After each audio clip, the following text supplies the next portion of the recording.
Okay, we're live again. Playing Operation White Box, Operation First Edition, I guess we call it. Or we're basically playing a First Edition module called Pharaoh using Operation White Box, which is a World War II RPG. Coming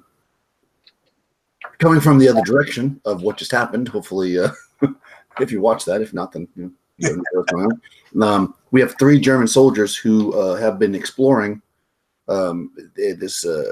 this pyramid. They actually were separated from their unit early on and discovered this pyramid and decided they might want to pocket some gold and glory for themselves.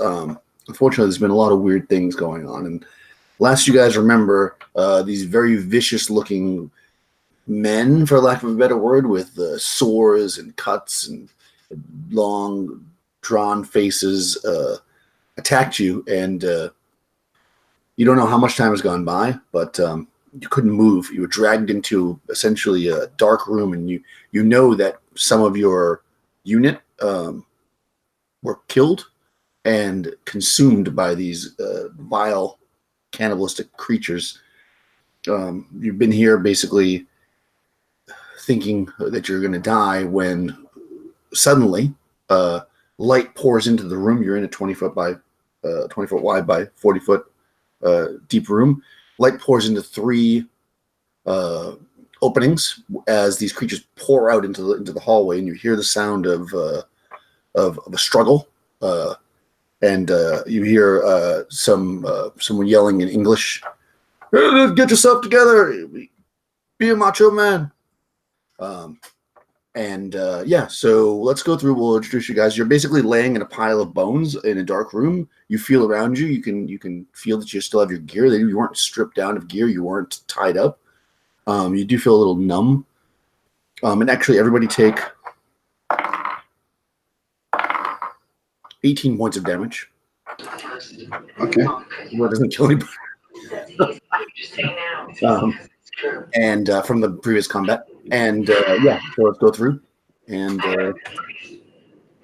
we will start with Crystal. Tell us about your German soldier lying in the room. I'm playing. Am I muted?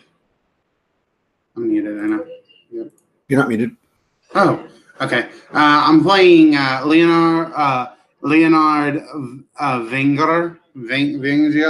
I don't know how to really say it, but Leonard is how like Google Translate said to say it. So Leonard,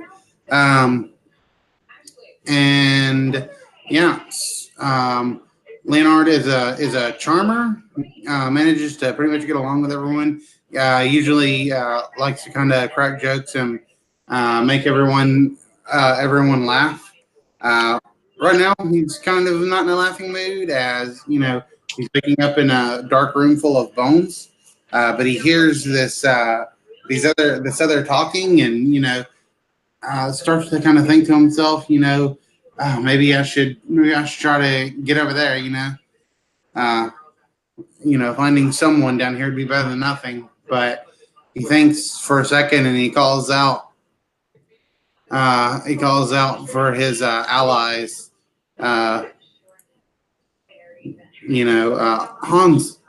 Hans, Gerhard, you there?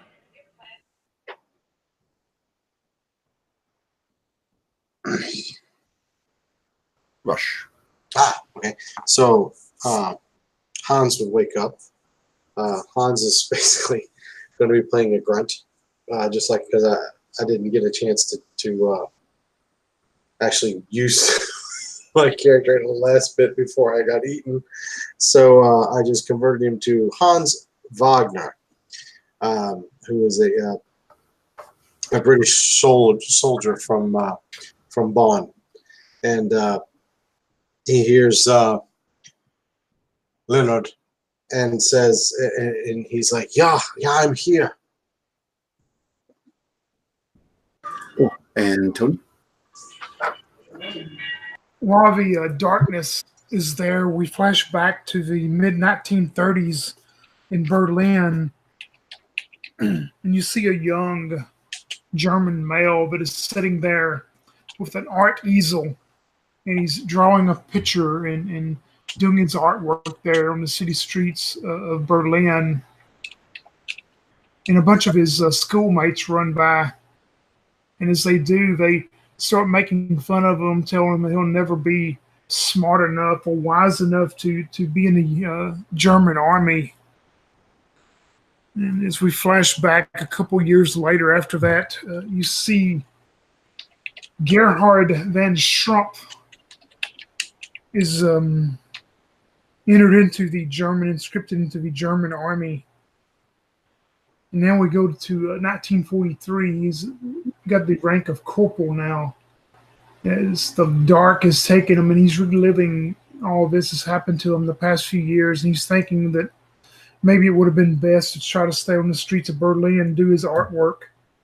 But he hears the voice of Leonard yelling out to him, and he goes, "Yeah, the light. We need to head to the light." And that is Gerhard van Schrump, the German grunt. Shaw, that fight really boned us.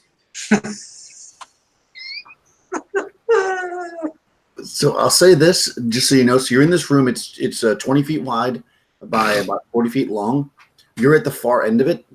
So you're at the southern end, as for mapping purposes. On the northern end of the room, you saw 3 kind of orifices open up where these creatures rolled out. You do know that, or as you're looking around, you see like cracks of light. You could either go in that direction where you saw them go, or there might be other ways out of this room right where you are if you want to retreat. It's up to you.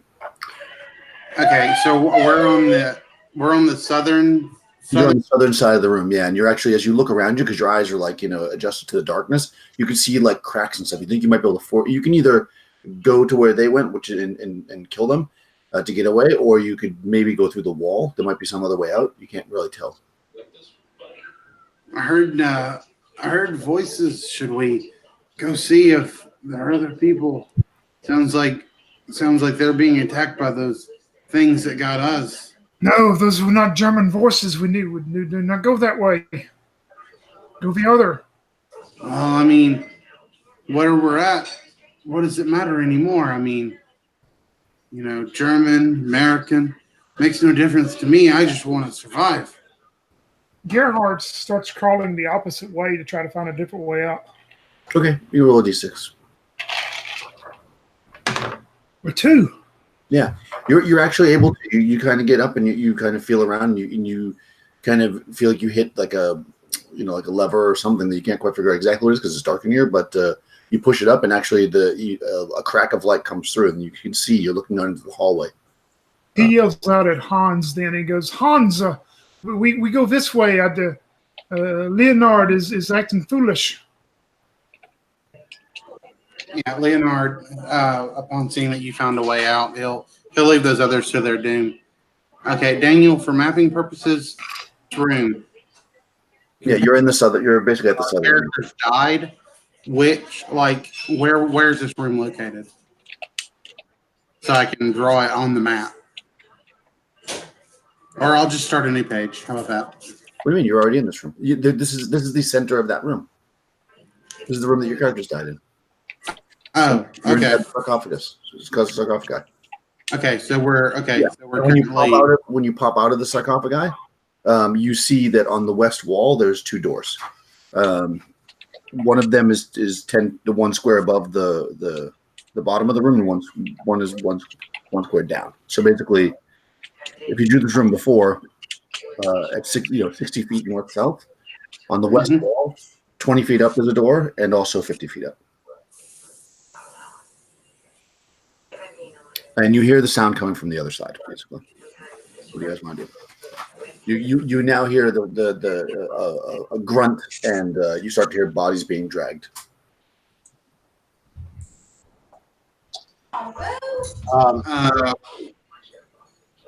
We assume the bodies being dragged are the Americans. Yeah, you can't see them now if you went through the door, but yeah, you hear bodies being dragged on the other side. You can hear them because you're in the same room and it's very echoey, but you're around the corner from them. Unless you want to go look. I kind of looked at the other 2, and I ask them what do you think we should do? I'm not going back in that room. They almost killed us, and it sounds like they're killing something else. I'm not a wise man, but you are acting like fools. I'm not acting like a fool. I'm asking you. Maybe we shouldn't be having this conversation. Just go south door. Go, go, go, go, go. Start moving toward the south door, realizing it's probably not a bad idea. The door that's on the most southern door on the west wall? Yes. All right, so you open that door up, and you're looking into just basically a 10-foot box room. And so basically it opens up directly in front of you is another door, and there's no other means out. It's basically just like a little short hallway with a door on it. Yeah, okay. So there's a door at the other end of the hallway? Yep. It's only 10-foot corridor. Hans signals for Gahard to open the next door. Yeah, I'll move forward to open the next door. Cool. All right, you pop the door open, and you look left and right, so north and south, and you can see that I have to read this because it's a little confusing. To the south, the hallway continues about 10 feet, then it opens up into a room. Let me just see if you can see into that room or not. That room is 52. Okay.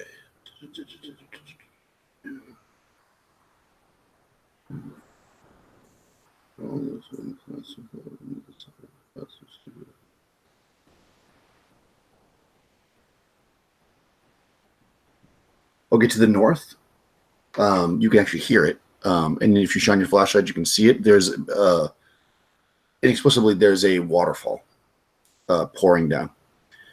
So basically, if you look to the north, you can see that. I'm just going to try it. I know it's going to be confusing, so this is kind of a confusing room. My ability to explain rooms today is low, apparently. I'm usually pretty good at it, because you're also starting in the middle, so it's kind of hard to like reference points that you've been to. So it's here. This goes like this.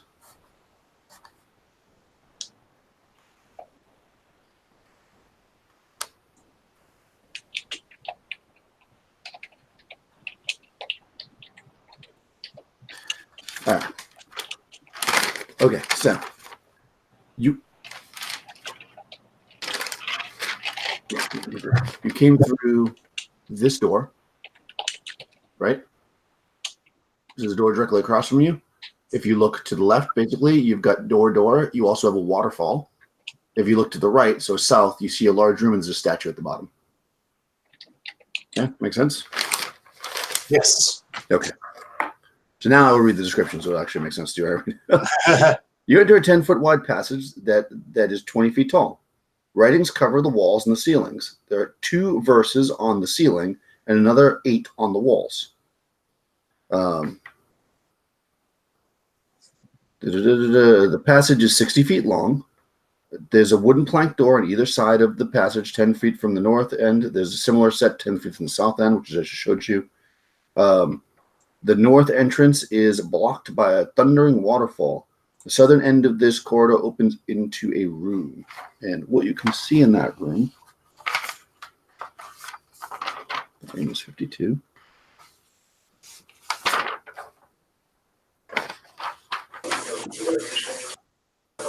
Hey, Daniel. Yep. While you're getting that, I just want to say every time, I guess Leonard is the last one to go through each time. So each time Leonard goes through a door, he shuts it behind him. Okay. Smart.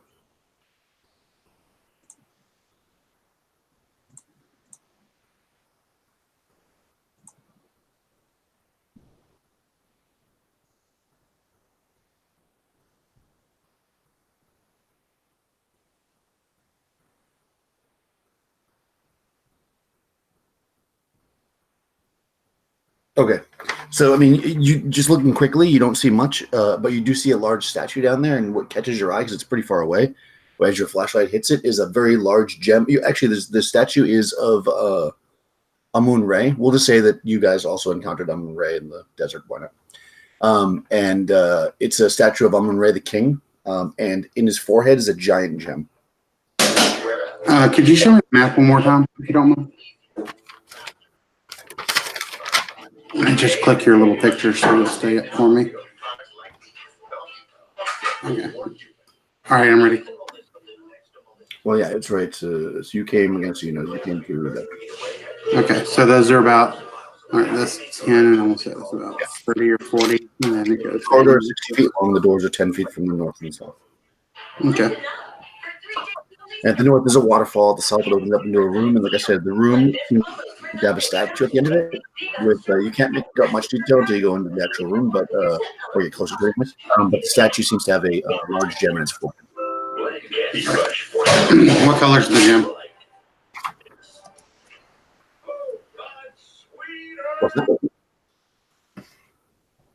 What? Guess what color the gem was.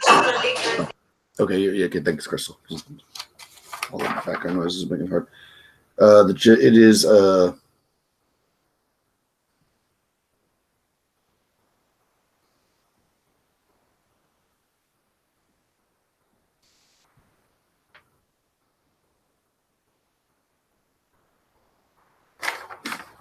it says giant gemstone, doesn't it? Give me a second to find the page.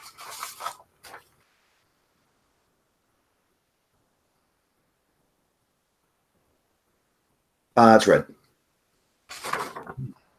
It's ruby, from what you can tell from the distance. Point down to the statue, and I'm just like, look, it's that. It's huge. Yeah, it's as big as your fist, anyways. Does anyone have rope? No, I do not have any rope on me. I've already used it for something else.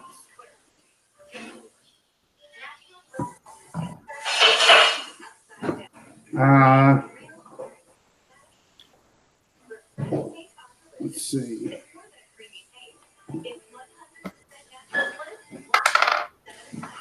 We should be quick. Get out of this area. Yeah. You think that waterfall is another one of them things like that mist back there?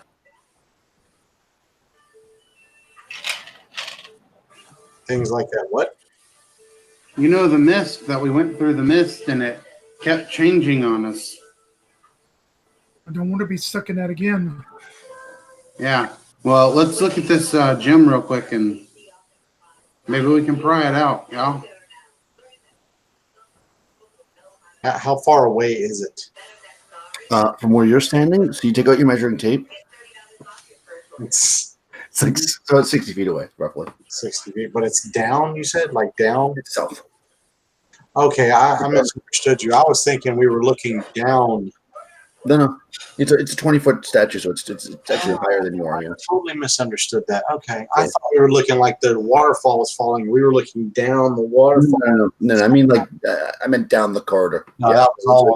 That was all on me. To the north is the waterfall. To the south is the statue. They're actually not near each other at all. The distance between the waterfall and the statue is pretty far. Yeah, you got to forgive me today. And the doors are where to get out of here? There's one directly across from you, and there's two to the north of you before you get to the waterfall. The one to the north one on the east wall, though, that'll just lead back to those ghouls. We don't want to go back in there. Yeah. So I say, I turn to the others and say, just give me a moment. And I run over to the statue real quick and try to get a closer look. Are you going to run down there? The rest of you guys are going to stay by the room? The door, rather? Yeah. Okay. Let's see. A vast room extends about you. A 30-foot tall room measures 30 feet wide, east to west. A corridor enters the center of the north wall, which is where you're coming from.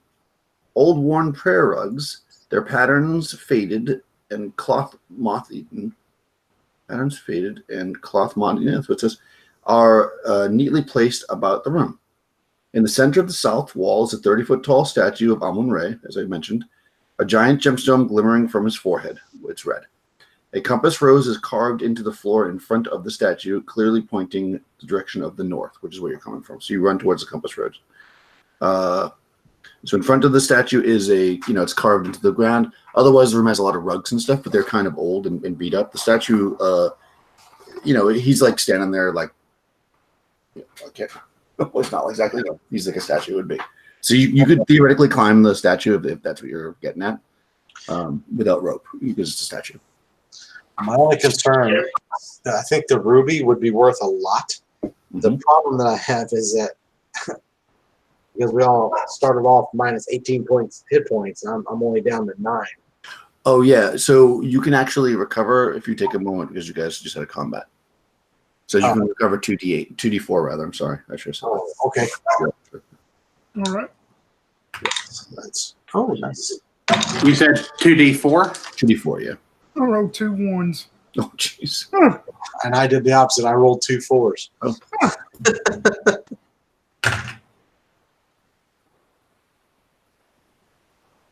All right. In that case, I'm gonna try and climb up and get that damn ruby. Be quick. We don't want the beast to come. Okay, cool.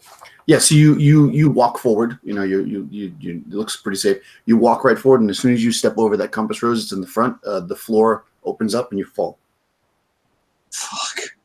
Vast is loose. You go, oh, 5 points of damage. All right, so you fall down the shaft. Fortunately for you, you only take that much damage because you land on a giant pile of hay. Oh, nice. Yeah, right? That's pretty comfortable. Gerhard looks over towards Leonard and goes, dumb cough. Yeah.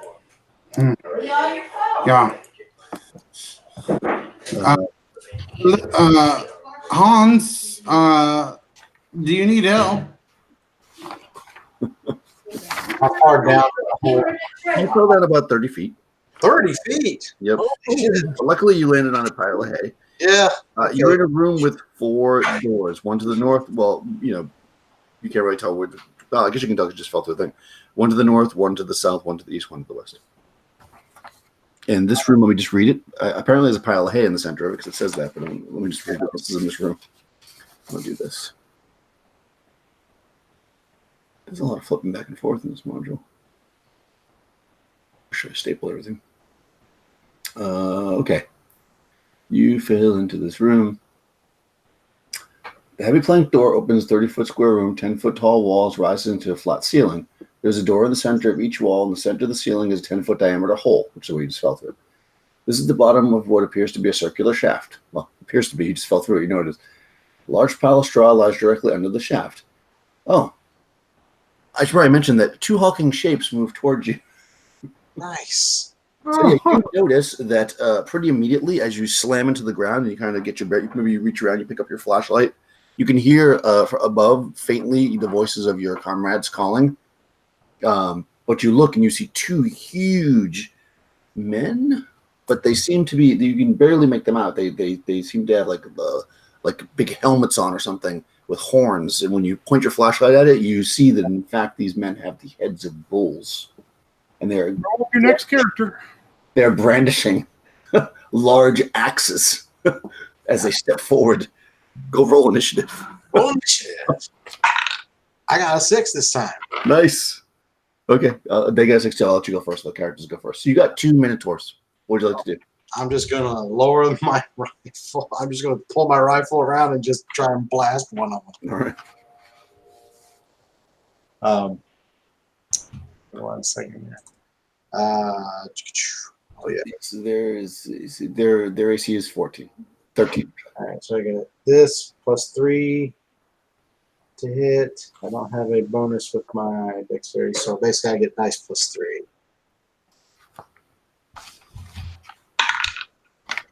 Uh-oh. Their AC is what? 13. 13? Yep. Well, I tied it. I got 10 plus 3. That's all you need. So Damage.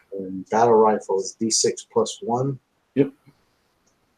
So I hit the first one for 6 points of damage. I got 5. Oh wow. Yeah. You hit him hard. He staggers back a tiny bit as blood squirts out, and they've never seen a gun before, so I'm gonna roll morale, although they're not. Yeah. Because these aren't undead, so they don't. Leonard says, "Do you need help?" I'm gonna be like, "Yeah." It scared them, but not enough to stop them. And yeah, you guys hear a gunshot up above. You can go at the end of the round if you want to run up because you still have to run there. The Minotaurs charge forward, and hack at you with their axes. Nice. Yeah.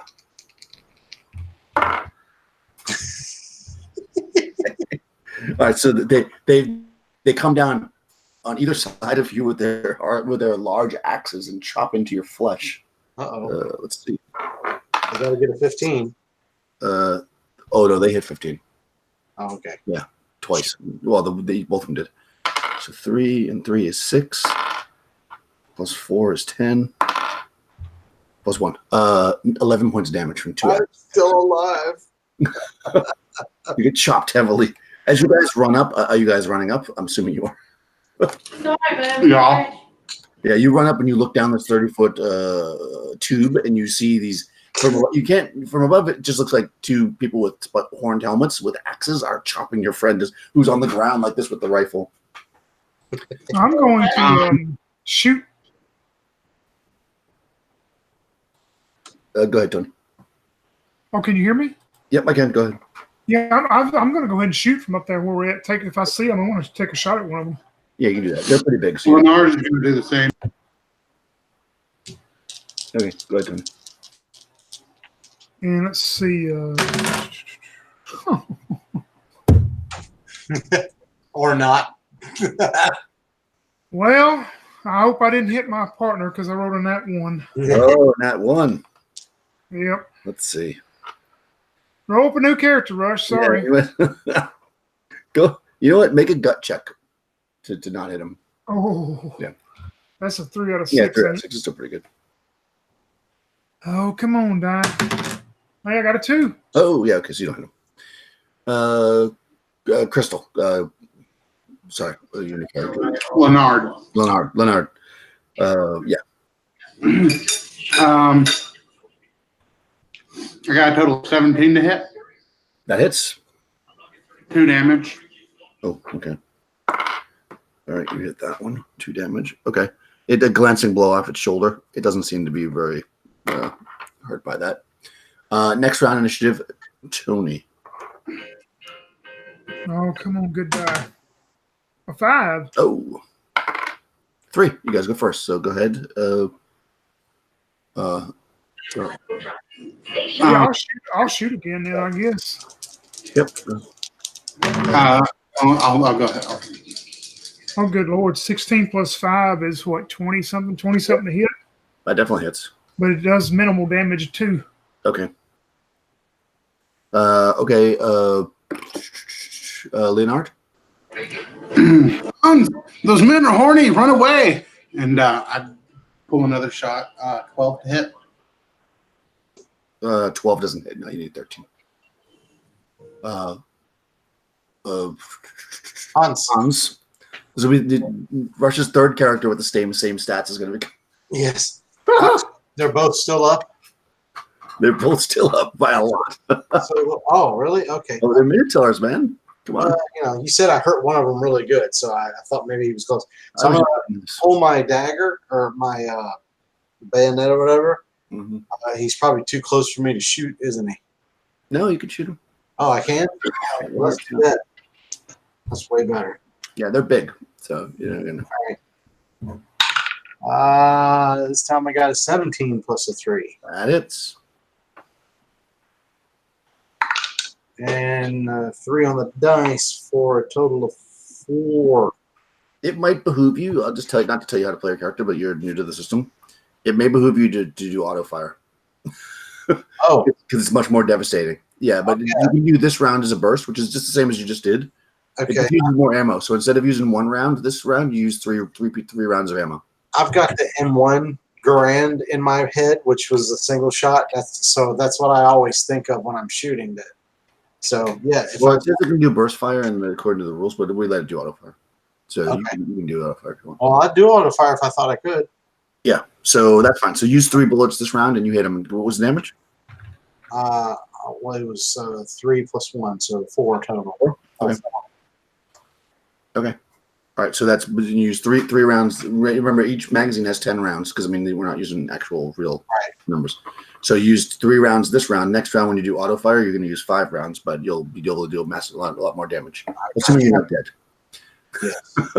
Because it's their turn.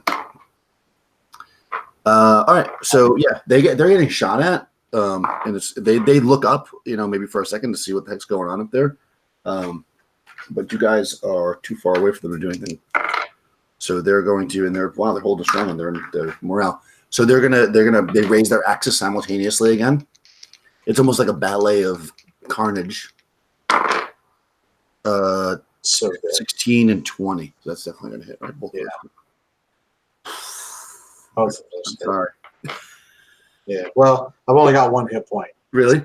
Yeah. All right. If you want to explain how spectacularly you die from the 2 Minotaurs attacking with this battle axes. So as I raise my rifle, I go to fire a shot and just plug this thing right in the belly, and he probably howls out, and then they just both raise their axes up like that, and just one of them comes right down in the gut, and one of them comes right down in the head, and just blood. You just see it go all over the stone floor and the hay, and Hans is dead.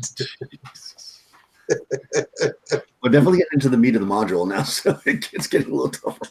It's seeing them kill our companion. Gerhard would know no better. He'd just take another shot at one of them if they're still standing there. Yeah. You can go ahead. Yeah, you guys can both shoot. They can actually attack you, but although before you do that, though, Crystal roll initiative because they're gonna move. Okay. If they win, they get a 1, so you're good. 3. All right, so go ahead, Tony. 15 to hit and 3 damage to one of them. Nice. Okay, did you want to take a shot as well? And would I be able to tell that my companion is dead? I mean, probably no. I mean, it I would looked imagine the massive blood would have been. yeah, I mean, maybe we'll say he got beheaded. So yeah, I mean, you're pretty sure his head here. Yeah. All right. If I see something that indicates that he's dead, I'll just like grab or just sort of like tap Gahard's rifle and go, he's gone. No need to waste ammo. Yeah, and the creatures kind of run. I mean, you're looking down like a cylinder, and they were right below it, so they scatter. So you actually can't see it anymore. After you pause for a second. We should continue somewhere else to get out of here. Yeah. And for just a second, I'll look back at that gym. It's not worth it. Yeah, I mean, you could go around the pit and climb up there if you wanted to try to get the gym. The fire, Right below the gym, on my rifles, it's going to attract something. We should not stay here too long. I agree. Let's go. Okay. All right, so you're going to go back up north? First door left. Okay. All right, so you guys move up into that corridor, and you can hear the waves, the waterfall pouring down. You open the first door to the left. It leads into a short room, another one of these 10-foot square rooms with the door on the side, on the west wall.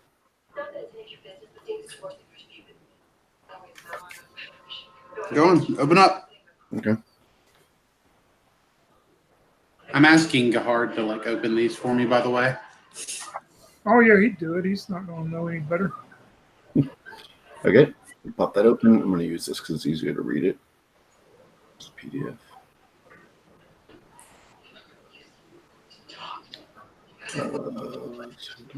Okay, you pull it open. You're in a 40-foot long corridor with a wooden door at each. Really? Hold on. I think this printout is really terrible. Sorry, guys. Yeah, 51. Okay. That's the description. It's only a quarter of me.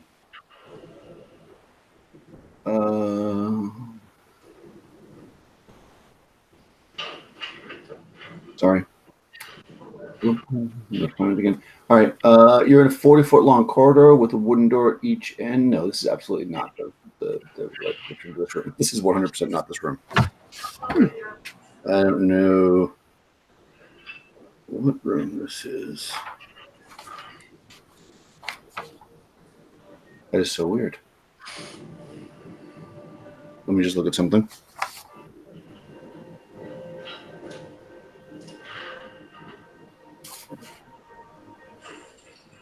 That's so funny.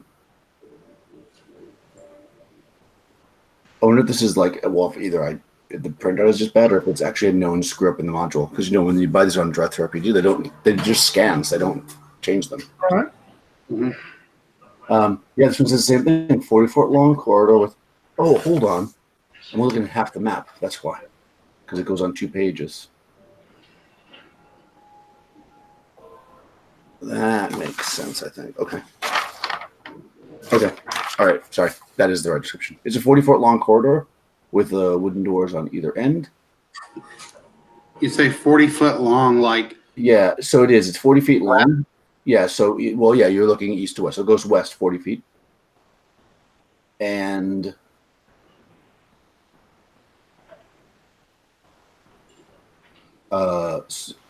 rotting black drapes hide the entrances to 4 rooms on either side of the corridor. So basically, you're looking at a long corridor, and there's like doorways in a sense going down them, but they're just curtains blocking them. There's 4 doorways, 4 of these, or 3, I should say, of these curtains.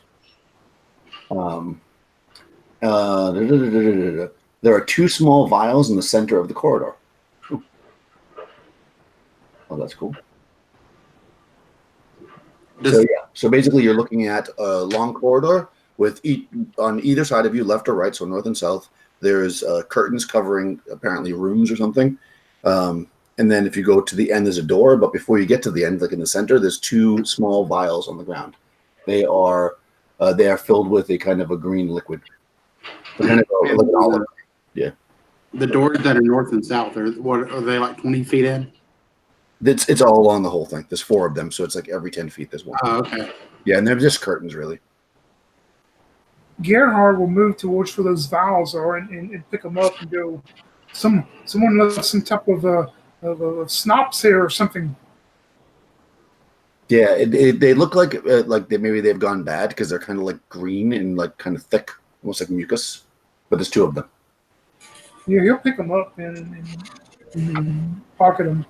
Okay. You never know. It might be worth something. I'll use the tip of my rifle, like the shittium, and I'll push one of those curtains aside.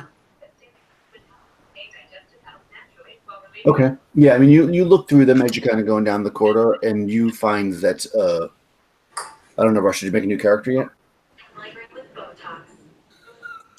No, I thought I was dead. Do you want to make another character, or would you? It's up to you. I don't know. Hold on. Let me pull my thing up. I'm killing you so quickly. I'm sorry. No, don't be sorry. I made stupid decisions. I just ran right up and didn't check for traps or anything. That's all on me. Man, I haven't died in a while. I know. Hey, Rush, you need to get one more so you can tie me 3 in one game. That's right. Yeah, gotta. Yeah, so whenever you've made your character, Rush, just let me know. I'll insert you somewhere. All right, I'm working it out now. Yeah, you can be anything you want to be. I'm going to be a wheelman. Yeah, I mean, you could either be a German, which would be the easiest way to do it, and you just got away from the rest of the group. They thought you were dead, kind of thing. Or if you want to be a U.S. soldier, that's fine too, or U.S. or London or any kind of ally. I'll stick with the current thing. Yeah, it will just create more hostility if you do that. Yeah. Yeah. So when you look in there, they look like they're just kind of like empty rooms that look like they had like wooden benches in them at one point, but the benches are all rotten, so they kind of like fallen to the ground, and they're all exactly the same. Well, there's nothing in here. Just a bunch of benches.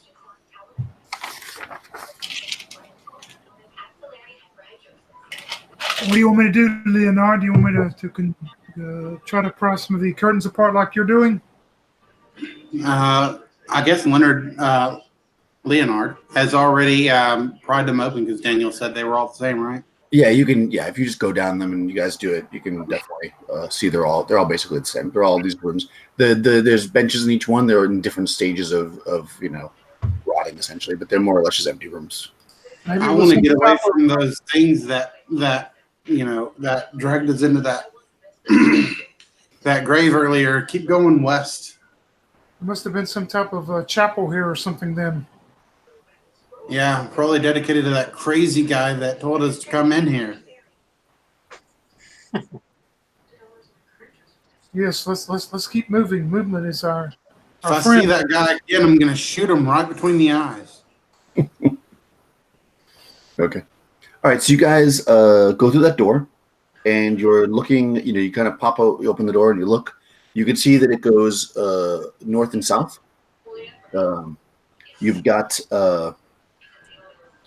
to the north, it goes about 20 feet, and it ends in a T section. But you've got a T section going basically east-west. But there's also a door there. So to the north, you've got basically 3 ways to go: through the door or T section east-west. To the south, it goes down and turns to your right, which would be to the east. I mean the west. I'm sorry. And also if you went to the south, on the same wall. No, actually, that's not true. I'm putting you through the wrong door. Okay, so there's not a door directly in front of us, right? There's not. No, directly in front of you, you came through the southern door. Okay, and then south, how far does it go down? All right, sorry. Let me start again. The way this map is drawn is really bad. Give me 1 second. I'm going to combine these 2 maps. Okay. It's on 2 different pages, and I just totally described it wrong. I mean, you're in the right spot. You just went not the same door. Just give me 1 second. I'm just going to combine them in Photoshop.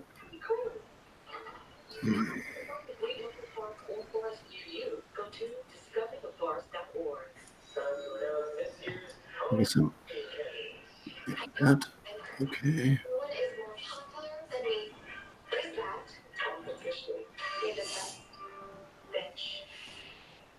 A little quick combination here.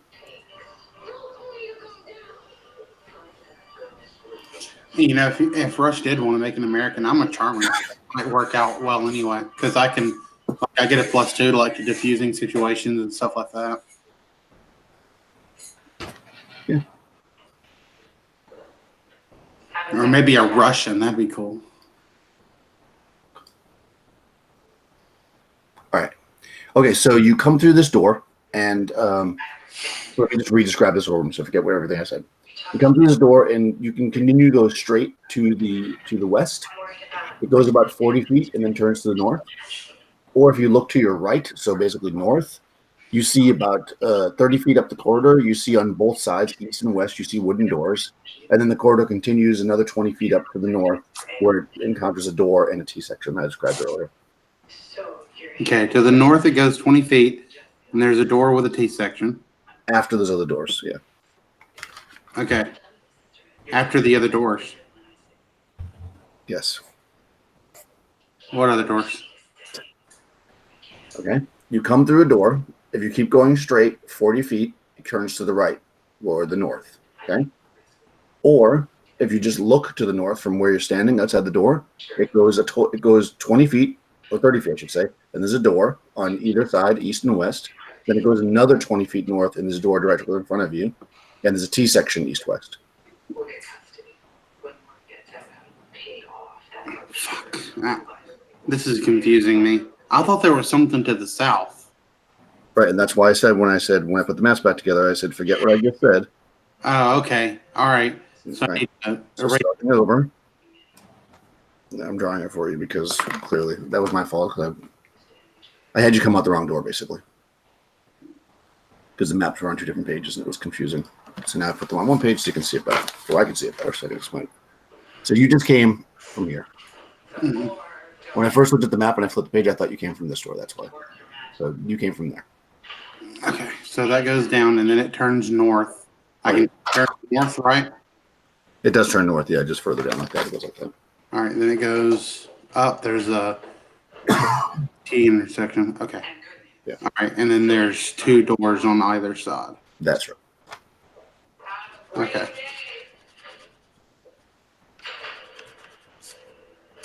This is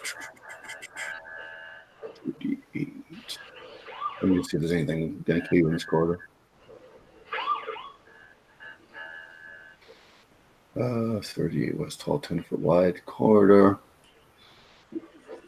Oh. Apparently, there's something in this hallway.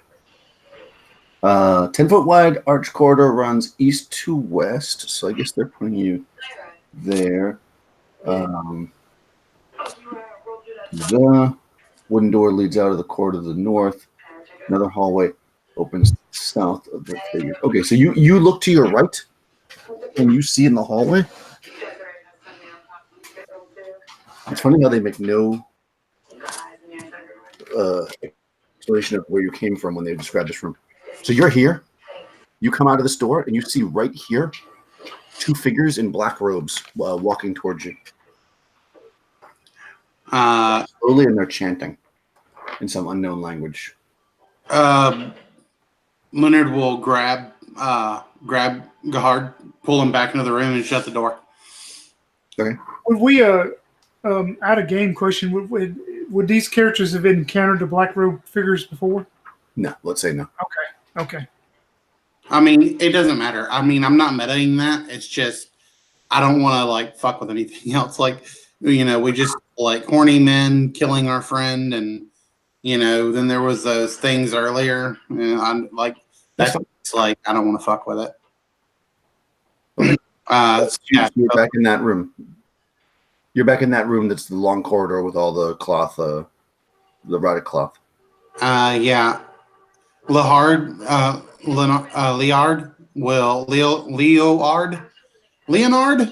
frick, if I can say my name. You're going to have to pick an easier name. Yeah. Just call me Leon for short. Just Leon. Yeah, the actual pronunciation would just be Leonard. Would just be Leonard.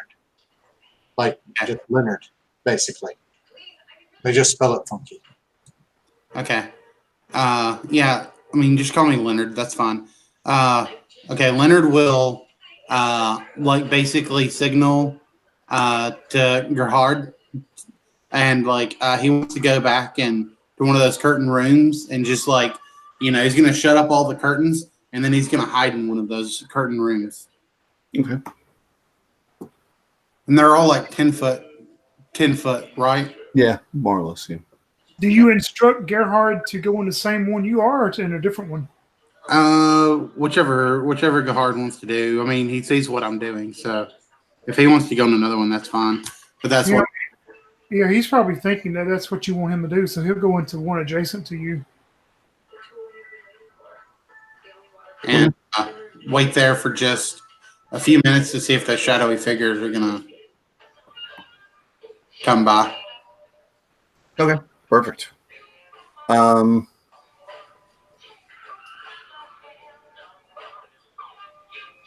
Yeah, they you hear, I guess, after a few seconds, less than a minute for sure, you hear the door that you came through open up.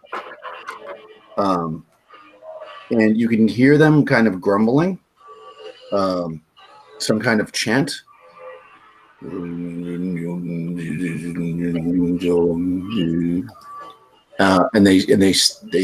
you're kind of looking through like a hole in the rotted fabric or whatever, or you can see just like at the bottom the shadows, and in front of each one of the doors, a figure stops. One in front of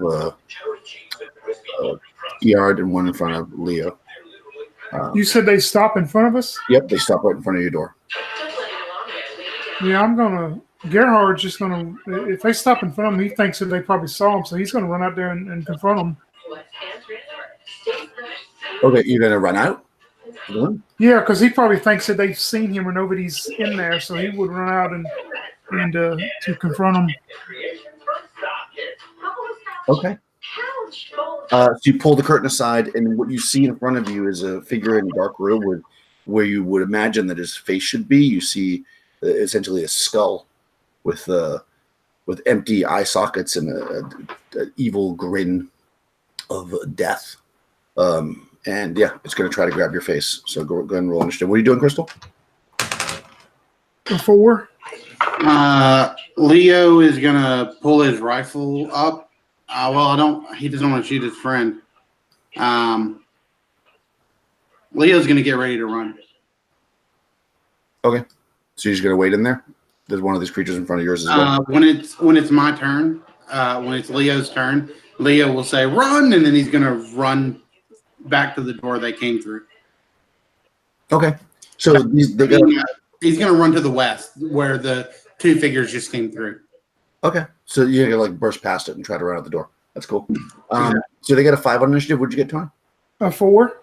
Okay. So this you go to confront this creature. You pull the thing aside, and it just reaches in and tries to grab your face. It's a face grabber. 14. I think they're +2. Let me just check that. We're way in here. That would hit me because I'm at 15, I believe, if I got it right. All right, let me just make sure I'm +2 to be sure. They're at least +1, so I'm sure it's going to be. It'll be 15 unless you have a Dex mod. 38. Well, yeah, I got a Dex mod, but it still should be 15. Yeah, they're You get 13. Yeah, You get a +2 for being at level 3. You broke up, Crystal. All I heard was +2. You start at 12. BDU gives you a +1, makes it 13. At level 3, you increase to +2 by +2, so you got 15 total, and then your Dex will give you a 16. Yeah, I missed probably the BDUs. I always miss that. So 16 then. I'm at 16. I guess when would you ever be naked? I don't know why they don't just factor them, but whatever. Okay, it hits you anyways. But, so you can lose 1 level. And D20 HP. And then D20 HP off your maximum HP. Oh, man. I hope this is low. 16. Oh. Yeah. I always roll high when losing those. When losing, I know, yeah. So this thing grabs you, and you just feel your skin start to shrivel, and your heart stops for a few beats, and you're just like, whoa. And Crystal, the one that's in front of your door, it just like reaches up with its skeletal hand and rips the curtain away and tries to come in and touch your forehead. But it only rolls a 4. So it does not. Your move that you were going to run past it, you probably just bolted past it, as it reached for you and missed. It missed you. Yeah, and I scream run as I do. Okay. Tony. Gerhard is going to shoot at the one in front of him before he runs because he already said he was going to shoot. So Okay. He's going to shoot at him. Ooh, a 19 on a die. Nice. So plus all the bonuses, should be 6 points with the rifle. Ooh, nice. Yeah, that close range, and you shoot him with the rifle, it blows bone chips out. See what he points us to. And then he'll take off running, I guess, Okay.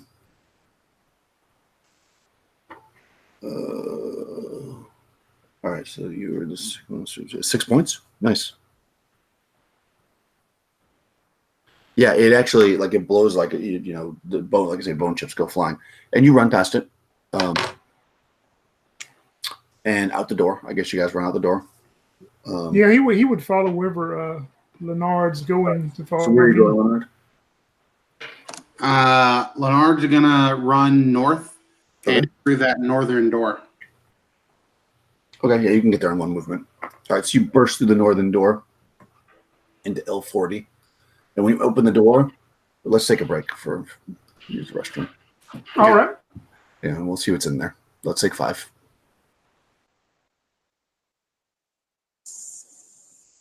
Just as I get back. Well, maybe your character's in this room. Yeah, I was going to let him know that I had finished. But I had to step away because Michelle just got back. So, but that's fine.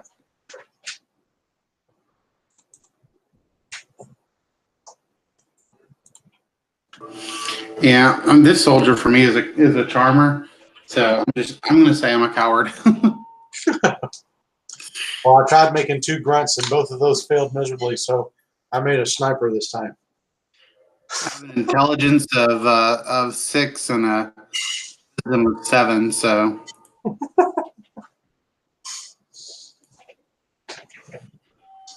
I don't know what's going on, and I don't care.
Somebody's got lion farts.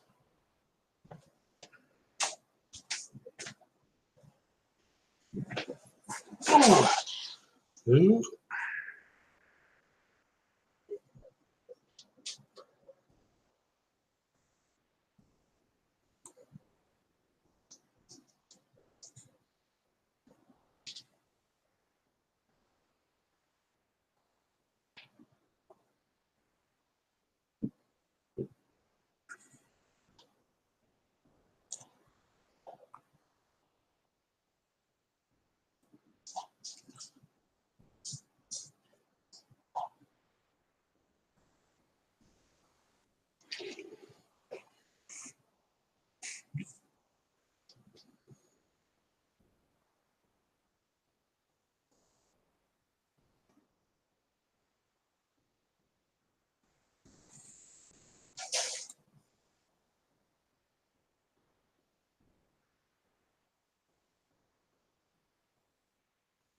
What's your character, Rush? Okay, so this time I rolled up, based on the stats that I rolled, I chose a sniper because I rolled a pretty good dexterity. So I rolled up Anya Beckmeyer, who is she's a private in the German army, sentenced to the German army because her profession was a criminal. So she was, instead of being put into jail, she demonstrated an aptitude. So they sentenced her to service in the military. So that's what I have. Nice. Join the army or go to jail. Yes. I'm back.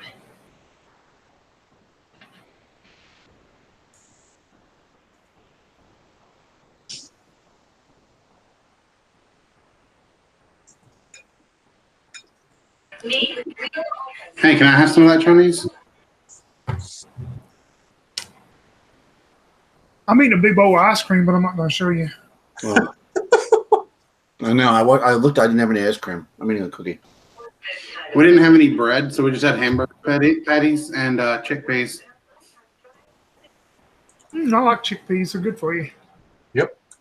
Yeah, chickpeas are good. And I'm not really supposed to eat bread too much, even though I'm having noodles. But usually when I have hamburgers, I just have them. I make a hamburger just with no bun, but with all the toppings on it. Use lettuce. Use your lettuce leaves as your bun. One of the things I've learned is I really have fallen in love with sauteing the big mushroom caps. Oh, yeah. Using those, that is freaking delicious. I mean, if you like mushrooms, which I do. I like shrooms. I don't know. Usually not big enough to put hamburgers on, but Put them on a pizza. It'll be all right. there you go. Did you make a new character again, Rush? Mm-hmm. So I roll everything randomly. And, of course, the only thing I didn't roll randomly was my nationality. So this time I got Anya Beckmeyer, a private, and her profession was criminal. So I'm going to have her as being basically she was a criminal who was definitely not a supporter of the Nazi Party. But she was caught. But she had displayed some aptitude. So she was sentenced to life, or to her sentence was service in the military, where she basically became a sniper because I rolled a really high dexterity. So I have Anya Beckmeyer, a sniper, German sniper woman, who found her way down here because she too heard that there was a treasure, and being the criminal that she is,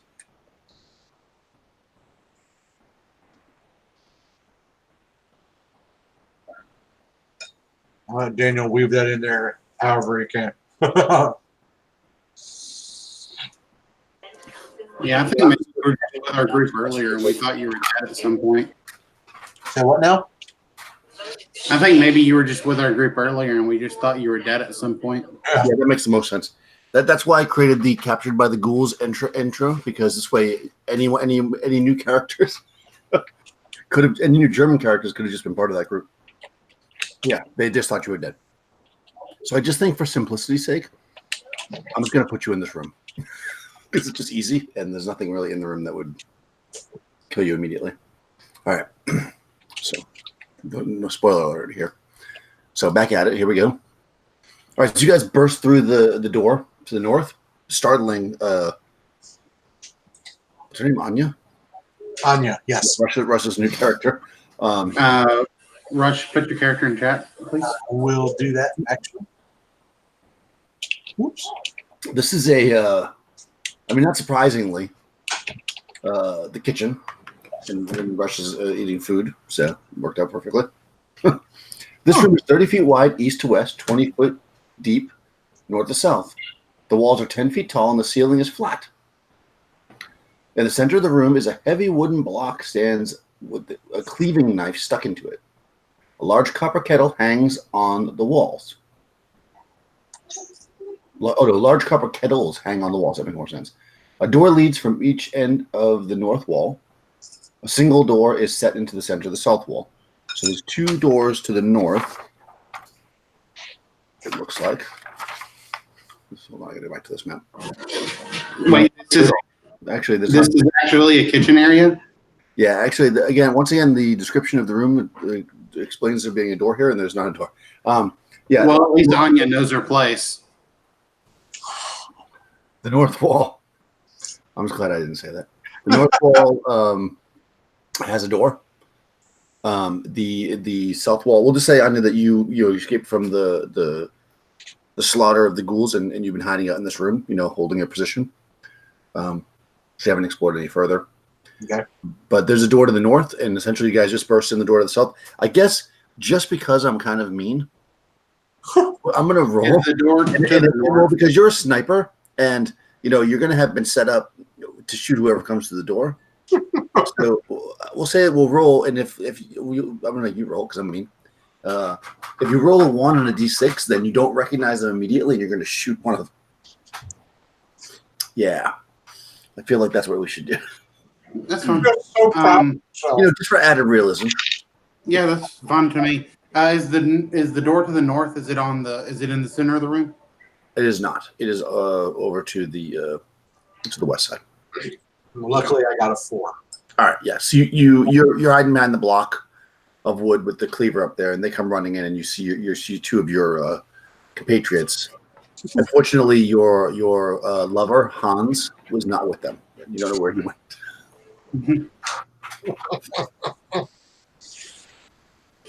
Anya, how did you escape the room? No time! Run! That way! He points to the north door. Anya starts glancing around, like, oh my god, like everybody's in a panic. So she allows herself to be swept up into the fray and running. And as she's running, she's like, "Where's Hans? Where's Hans?"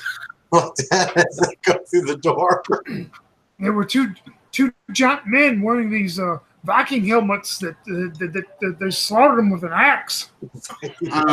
Are those things still after us? You closed the door behind you, right? So you're not really sure. I was thinking I ran in at first. Mm-hmm. I'm thinking I closed the door yet. What Leonard wanted to do when he sees that cleaver, he'll grab it, and if those things are coming down the corridor, he'll chunk it at them.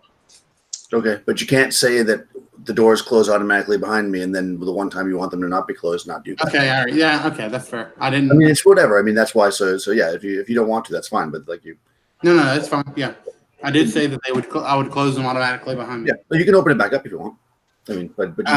No, I'll just grab the cleaver and follow to the north. Okay. Yeah, you guys go in there and you grab do you close that door? We're keeping the standard protocol, right? Yeah, I'll go ahead and close the north one. Okay. Right. So you open I got it. I'm going to close the north door, and can I chop this cleaver into the door in such a way to wedge the door closed? So, if someone tried to open it, it'd be hard for them to. Gerhard's not going to stop. He's continuing to run whatever time that Leonard's going to take. He's still moving. Yeah, you can. The door opens in, so you could close the door and jam it into the. Yeah, why not? Okay, that's what Leonard does. All right, and then he'll continue to run. yeah, Anya will try and stick with them. Okay. Yeah, so you run into this room. This room is 30 feet wide and 30 feet high ceiling. It is dome shape. Anyways, this room is 30 feet wide and the 30-foot high ceiling is dome shaped. The great frescoes that once covered the walls have collapsed, leaving the bare stonework of the walls. Paintings of harvest grains and cattle are visible on a few of the larger fresco pieces. The walls are cracked. A wooden door is set into each end of the side. I keep saying that, but okay. There's a wooden door on the south wall, but then in addition to that, there's also a door to the east. It's about 30 feet up on this room is 60 feet north to south, and 30 feet up on the east wall is a door. And then, of course, there's a door that you came through. Did you want to just keep running through these doors? That's you're just going to keep going? 30 feet where? East wall. Are you guys just running through the doors, Tony? Yeah. Gerhard's not going to stop unless somebody tells him to. He'll just keep going.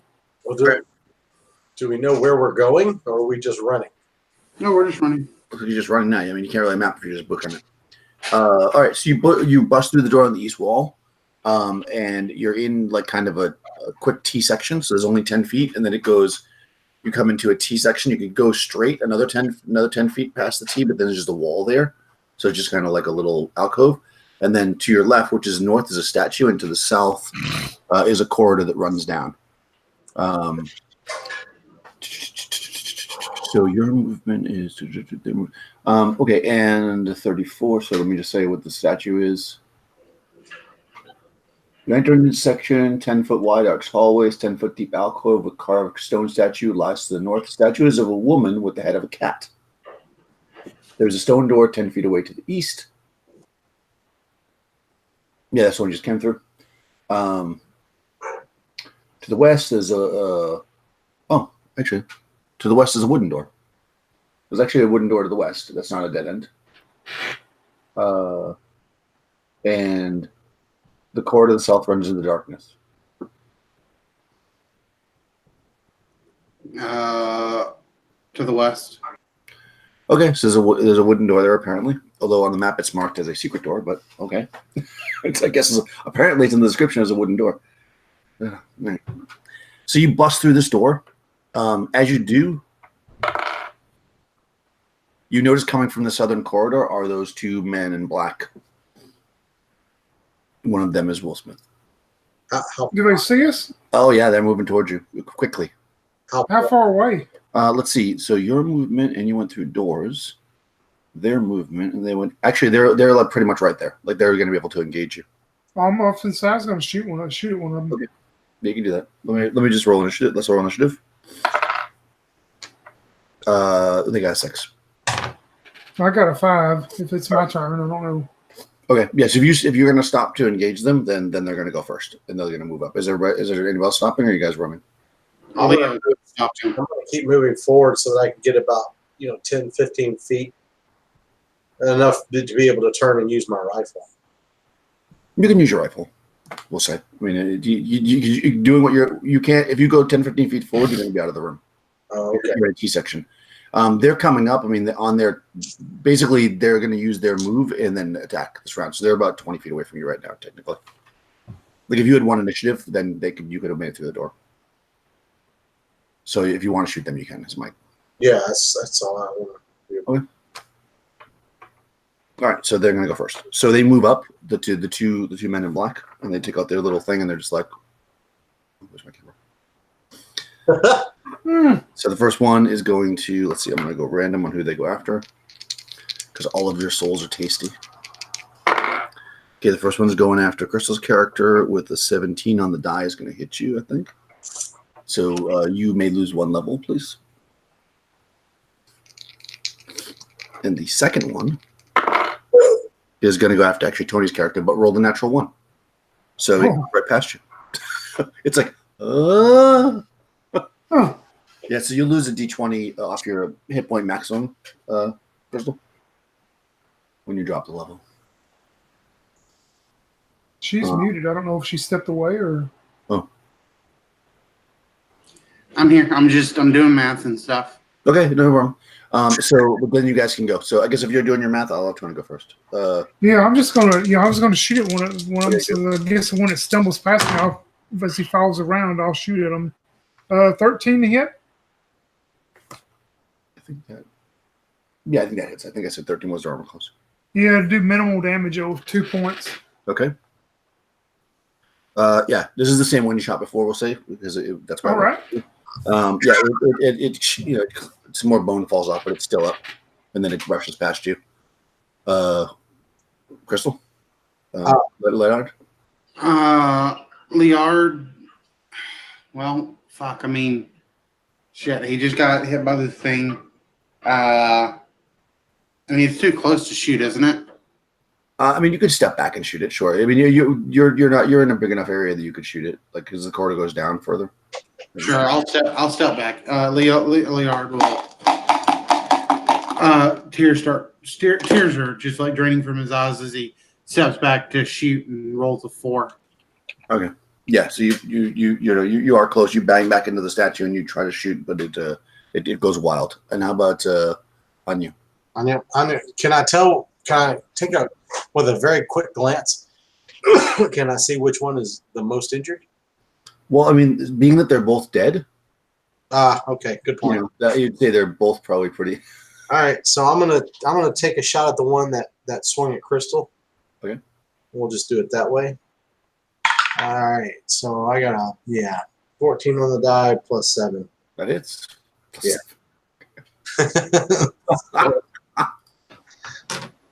Nice. 5 points of damage. Oh, nice. Okay. Yeah. So you blast this thing with your rifle, and shards of bone fall from it, but it's still up. Okay, what do you guys want to do? Well, actually, you're going to roll initiative again because you're engaged right now. It's Crystal's turn for initiative. I rolled a 4 for the monsters. No, I rolled a 3. Okay, they're going to go first. Okay, so once again, I'll just do it randomly. They're just like, more life. One's going to go after Crystal's character again, but rolls an 8 on the die, so misses. So that's the same one, probably. And the second one is going to go again after Tony's character. Ooh, 17 on the die. That's going to hit. Yep. So I'm down to level 1 and lose a d20 of HP. Off your max. Oh, I rolled 2 this time. Good. That's Needed great. low, that one. Yeah, that's really good. It only took a little bit of your life. The non-important part. Huh. Okay, so now it's your turn. Go ahead, Crystal. I guess since I'm backed against the statue and nowhere to go, I'll just take another shot. And Lear, this time a total of 13 to hit. That hits. And that's 6 points of damage. Okay, nice. More bone falls to the ground, and the creature. Well, it doesn't actually make a sound. It shrieks, but it doesn't make a sound. It like opens its mouth to shriek, like because it's a skeleton. Yeah, even though it was making sounds before, now it's just quiet, eerily quiet. Rush. Okay, so I forgot this list. I'm actually going to go to. You said the one where you just roll 1 that's the burst, right? Yeah, at this point, if you auto fire, you're gonna hit your point. Your group though. Oh, I was recommending before because you were by yourself. Gotcha. Okay. Now you're in a massive corridor. You're too close. One of them just went down, or did you not? No, neither one went down. They're both kind of there, and they're both dead. Shooting the same one again. Okay. Well, I got an 8 on the die, Okay. but I get +7 to hit. That should hit them. Yeah. 15. Wow. Yeah, I think well, let me make sure I'm doing it right. My base hit bonus is 3. My dexterity gives me a +1. And because I'm level 3, I get another +3. So that's 3 + 3 + 1. Okay. Yeah, if you say so. I don't. This time I did 6 points of damage total. Fantastic. Edition. What? I said, what is this? 5th edition? Yeah. It's Operation White Box 5th edition. So yeah, so you blast the again with your another precise shot, and the creature it actually for a second you think it's going to drop, like it actually like, and then it comes back up and it hisses terribly. Now it's making a very loud sound and actually making you squint because it's hurting your ears a little bit. Tony. Yeah, I'll shoot at the one that is attacking me. And a 5 on a die of bonuses is not going to hit them. That's not bonuses, so yep. Okay. They went first, right? So initiative again is now on Rush. They got a 4. I have 3. Oof, come on, guys. All right. So the first one, it's gonna. It looks at Crystal's character. Oof. It looks at you, and with the 19 on the die, it just takes its finger like this, like ET. It just boop, touches you on the forehead, and you lose a level. Oh, I thought you were gonna. I was hoping you were gonna say a boop on those. I was gonna be like, "Oh, that's cute," but losing a level is not cute. No, it's definitely not. Yeah, it's like ha. Okay. All right, and then the second one is going after Tony's character, but is going to miss with an 8. So yeah, you guys are struggling with that one. Go ahead, Anya. All right, same one. Okay. Yeah, that's a hit. By a lot. And 6 on the die. Or, well, Nice. 5 on the die for 6 damage. Boom. All right, so you shoot this thing. You take aim. Bam, and you blast it in the skull, and the bullet hits it, and then it kind of sits there for a second, like doesn't penetrate, and then the skull explodes and Nice. it falls to the ground. Well, all the cloak falls to the ground, I should say. Tony. All right. Yeah, I'll shoot at the one that's on me still. Oh, no. A 2 on the die plus bonuses ain't going to hit it. That's Crystal. I'll shoot at the one that's on the last one then, as tears are streaming down my face. And do I? Can I burst fire? You can burst, yeah, but if you roll a 1, you're probably gonna hit Tony's character. It's on him. Okay, I'll go ahead and burst anyway. Like I've already technically rolled my dice, but my cup's on top of it, so I can't see what I've actually rolled. Okay, and I rolled a 17 with like a +3. That's a dirty 20 For sure. So 4 damage. Nice. All right, yeah, you hit it. The cloak kind of jiggles a little bit. It turns with the menacing glare with the no eye sockets. My hair is all gray, and I have a little gray beard, a little gray goatee now. It actually looks pretty stylish. Like I've been keeping up with it. Nice. All right, that's everywhere. Right? You guys all went. So next round is back to Tony roll initiative. Oh, come on, D6. I got a 6. All right, they also got 6, but I'll let you go because the players go first. Yep, I was like, damn it. Yeah, I lucked out, man, but I'm going to try to shoot it, so let's go see if the D20 can roll good this time. Come on, baby. Oh, no. Well, maybe it was about 8 plus 5, 13. 13 hits. All right, it'll be 4 damage. Boom, that's just enough. All right. You destroy this evil creature. Great. So you blast it, and it falls into dust. It's spent and tired. You're standing in the hallway now with the echoes of the weapons in such a small, stone area vibrate. You all take a breath, and you don't hear anything else.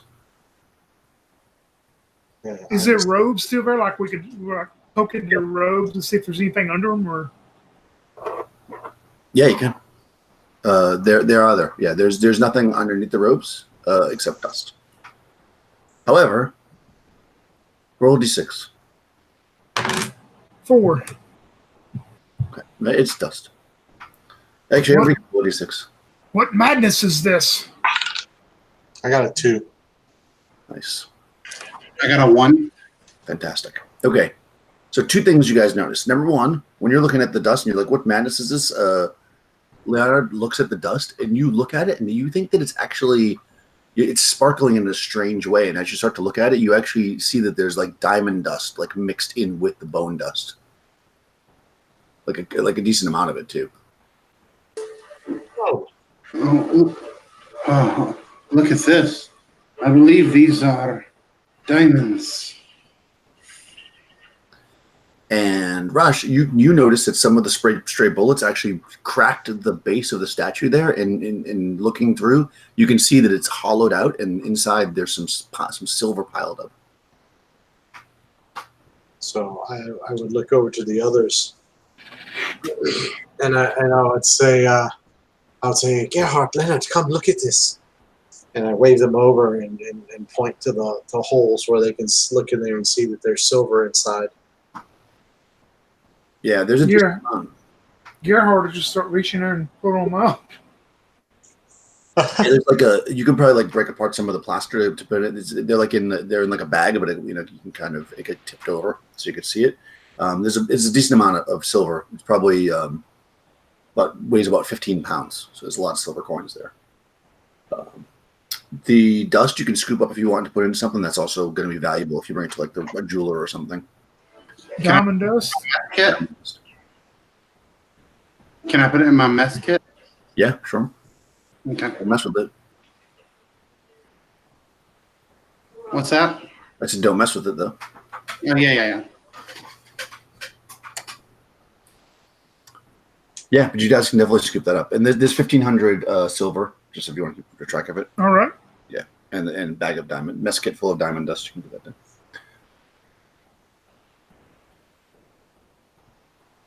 So yeah, so you've got, as you're kind of recovering and looking around, you see to the east that door that you were going to go through. It's a wooden plank door. To the south, where the creatures came from, you actually kind of shine your flashlight down there. You can see that it goes to the south and then turns to the west. So kind of does a loop. Obviously the creatures went around to go there, but at the end of that corridor on the east wall is also a door. So you got 2 doors basically. One is one's right where you are, and one's to the south.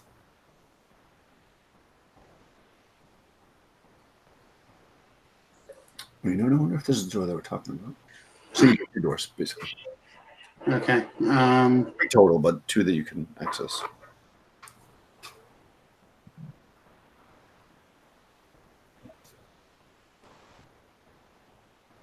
Okay, I'm kind of lost on my map right now. So. Yeah, I mean, well, you ran, so it makes sense that you're lost. Unless you want to go back and trace it again. I wasn't being as precise with the mapping as you were. Yeah, I don't think I'm going to be doing that. Well, I can tell you what you can see right now, though. I'll draw it for you. I'll draw you what you see right now.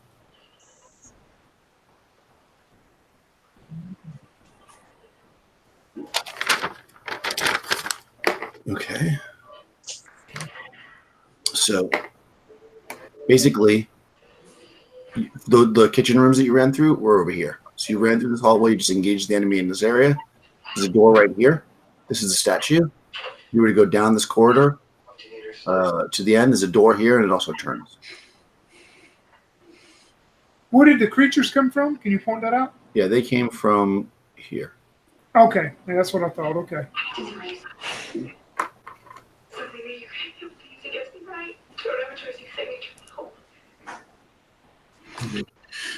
Okay.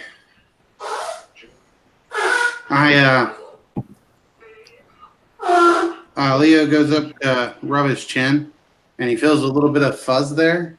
And he thinks that's kind of weird, but doesn't think much of it. It's been a few days probably that they've been lost in this, so he's probably grown some hair and just hasn't noticed. But he weakly begins to point out the door to the east, and then he realizes his hands are like all shriveled and stuff, and he starts kind of freaking out as he realizes like it just feels so old now that these things have like touched him. So there's definitely noticeable, if you're looking at each other, So proud of us. you were struck by the creature, your face is gaunt and you look sickly. Oh, those things, they must took more out of us than we realized. Let's continue to the east. We're German soldiers, though. We're used to this.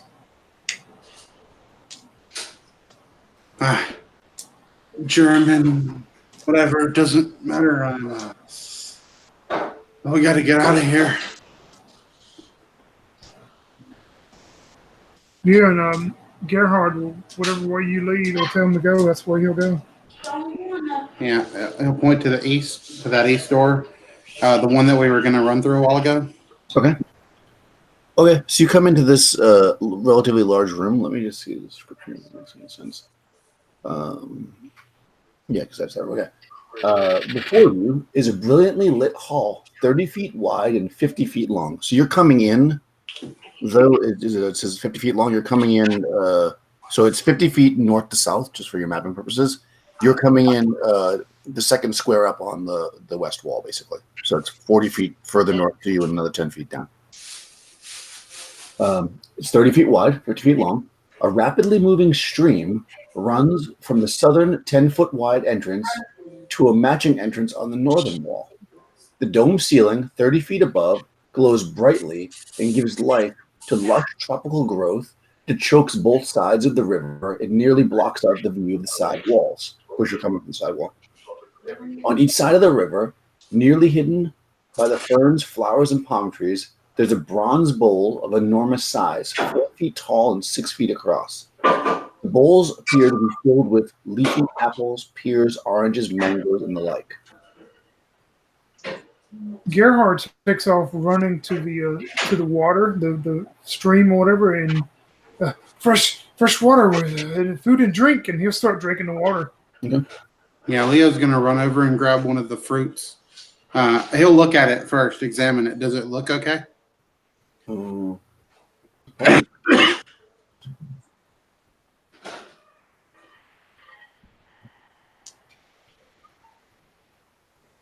Oh, I love that smile. okay. So you run. So you run towards the bowl, or walk up towards the bowl, or whatever. And the fruit they have like leaves and stuff. The leaves spread out, and the fruits start flying through the air, and they're flying around in circles above you. This is pointy. It hurts. The water is good. I think the water is. Let's check something. The water restores 2 levels. It's restored 2 levels, but I believe that it is actually. I think all this water is connected. I'm going to say that it is because I'm pretty sure it is, and I don't feel like sorting through all the maps. So when you start to drink the water, you actually gain back 2d10 hit points. Oh, wow. Yeah. As long as it doesn't go past your max. Oh, it won't. I rolled a 2 and a 10, so 12. You don't gain levels. Yeah, and I'm going to after drinking stuff, I look up and see the flying fruit in the air, and I go, Leonard, I'm feeling much better now. I think you should come drink the water. Don't worry about the fruit catching it. Come drink the water. Okay. Yeah, I'll go drink the water too. Okay. Yeah, you get 2d10 hit points back if you drink the water. Okay. These fruits are flying all around in circles and stuff.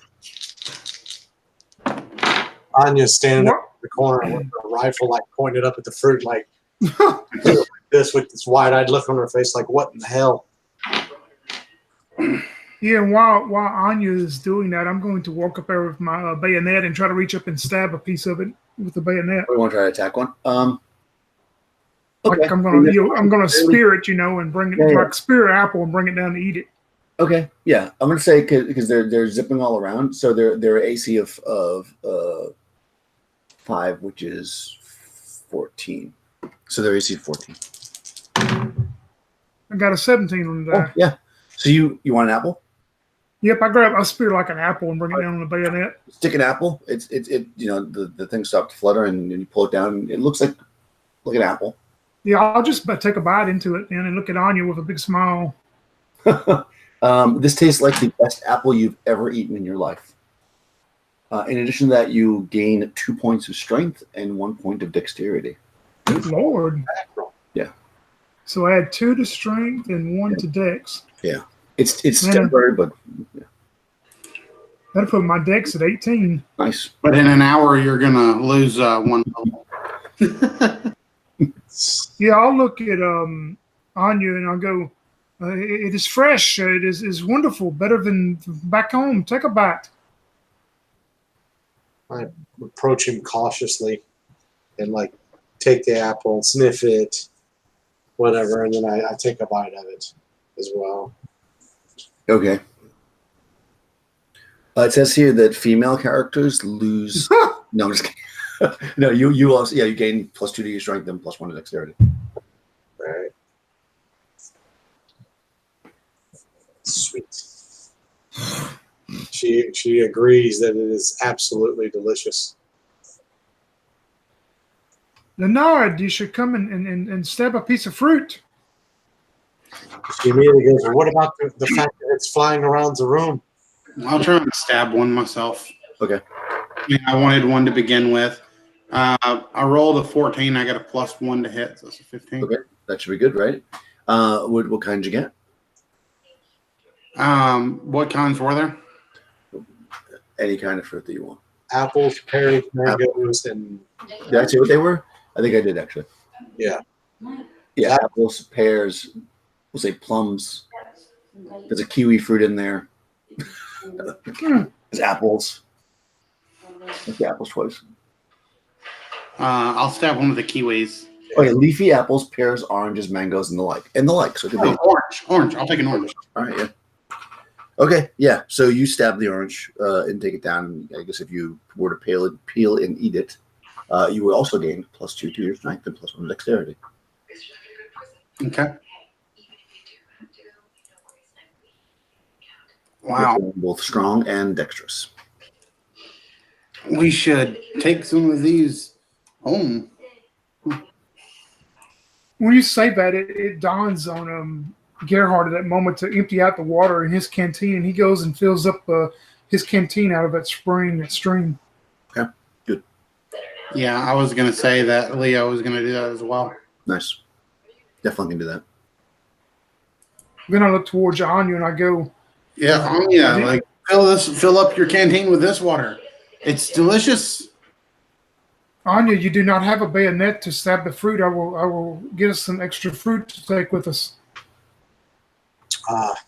She says, "Yeah, that would be good." And then she takes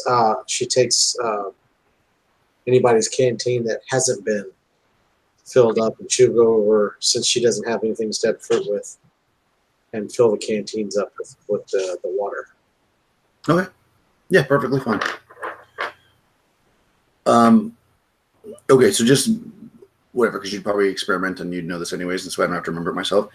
The water will heal you, but it only works once every 24 hours. So if you've already been healed, like 2 of you definitely drank. Did you drink any, Anya? Not yet, right? No, Anya just knows that everybody seems to talk about how freaking delicious the water. Right. So like, but if later, if you drink some, you'll be healed 2d10. Okay. But the other 2 won't be unless 24 hours goes by. It's still good water, but it just won't heal you.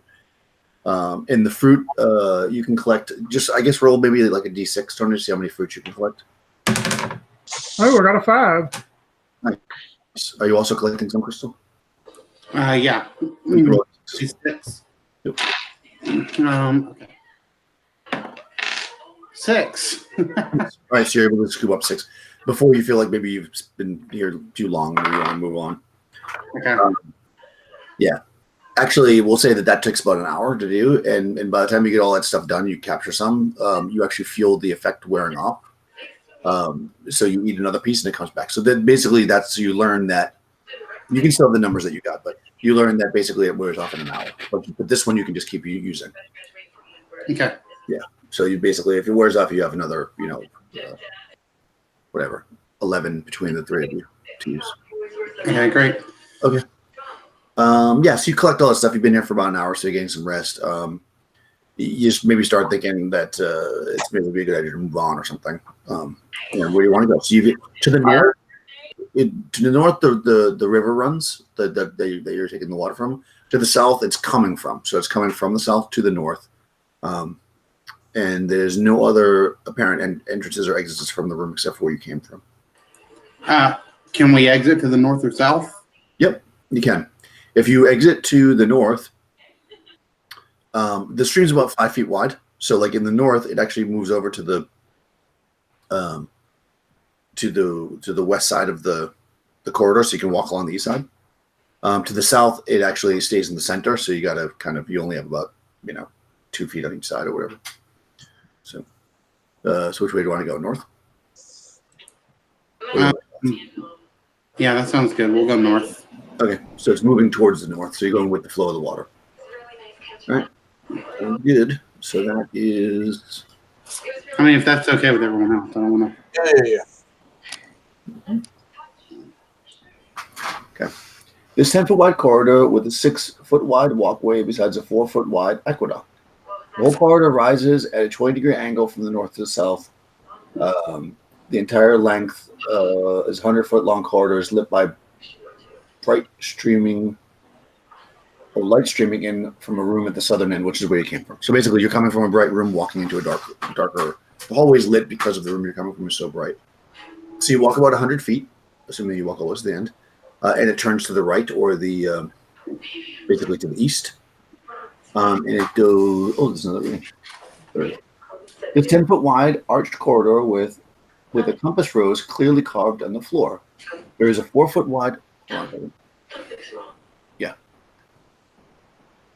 There's a 4-foot wide aqueduct carrying rushing water at a tremendous rate from the west to the east down the length of the corridor. There's a 6-foot wide walkway next to the aqueduct. On the south side of the hall, a light shines from around from the corner, which is where you guys came from. Apparently, they expect you to come from the other direction. Light shines around, blah, blah. The water in the aqueduct surges high up the walls as it turns the corner to the south.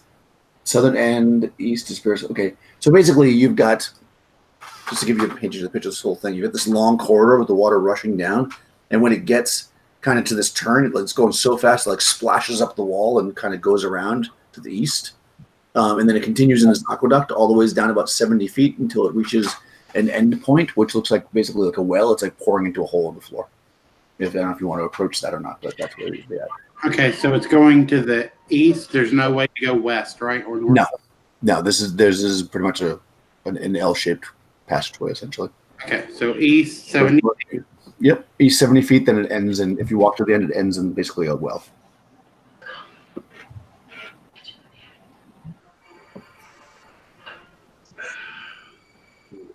And it ends what? This is basically like the corridor suddenly ends. The water falls over the end of the corridor through an archway into a murky pool at the bottom of a 10-foot square shaft. Is it 30 feet to the surface of the pool below? Slimy green moss covers the walls of the shaft. So basically falls into basically a well. Okay. It feeds a well. All right, well, doesn't look like there's any way to go from here. I'm not going down into that water.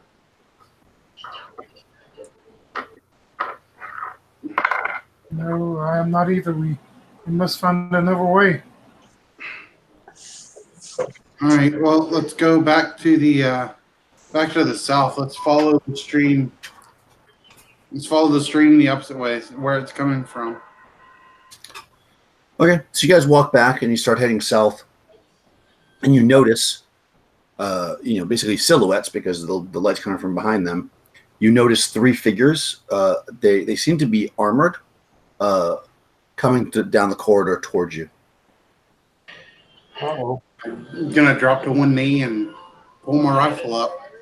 Okay, so we'll say that they're only 40 foot in when you come around the corner.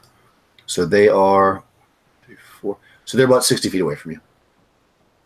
And what's their appearance again? They look like they're in armor, like shining armor, like a plate mail type thing.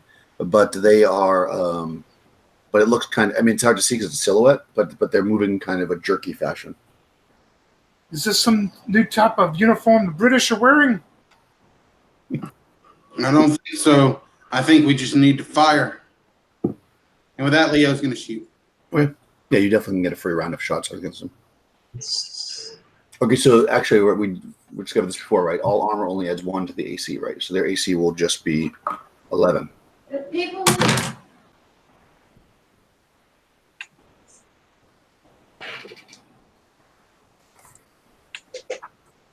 Did you hit? 23 to hit Oh. and 2 damage. 1. Kill them.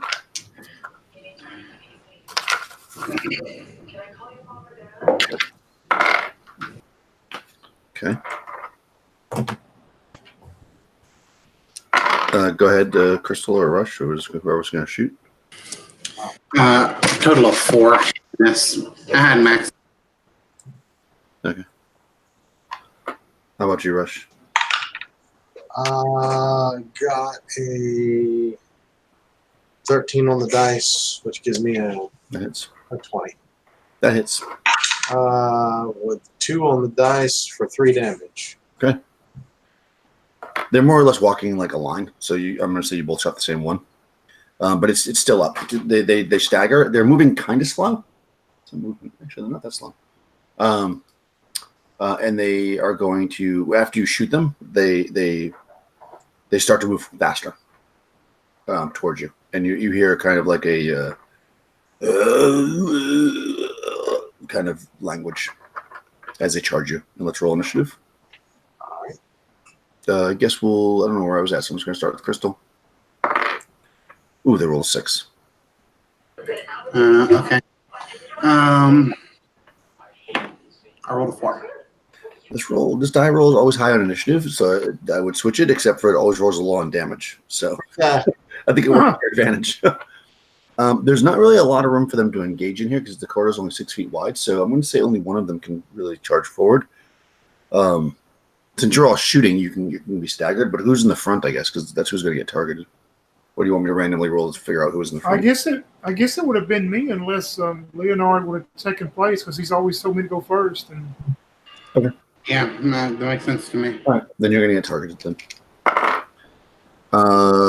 9, 11. So that misses, right? Yeah. Yep. For sure. Yeah, they're only plus. Yeah, okay, 11. Okay, yeah, so it reaches forward, and you can actually see that while it isn't armor, it's rusted armor, and the face is like almost like rotted flesh, and it tries to reach down and grab you, but it misses it with a clumsy grab. And you can go, Crystal. All right, Liard. I'll roll the 4. Okay. Anya. I'm going to try and shoot the same one we already shot. Yeah, you should. You guys are like on knees and stuff. Like one person's on the knees, one person squatted, whatever. Oh shit. Well, with my bonuses, the giant bonuses, I got a 14. Is that good enough? Yeah, only 11 to hit these guys because okay. the bullets go right through plate mail. But the armor, I didn't know how good it was. Yeah.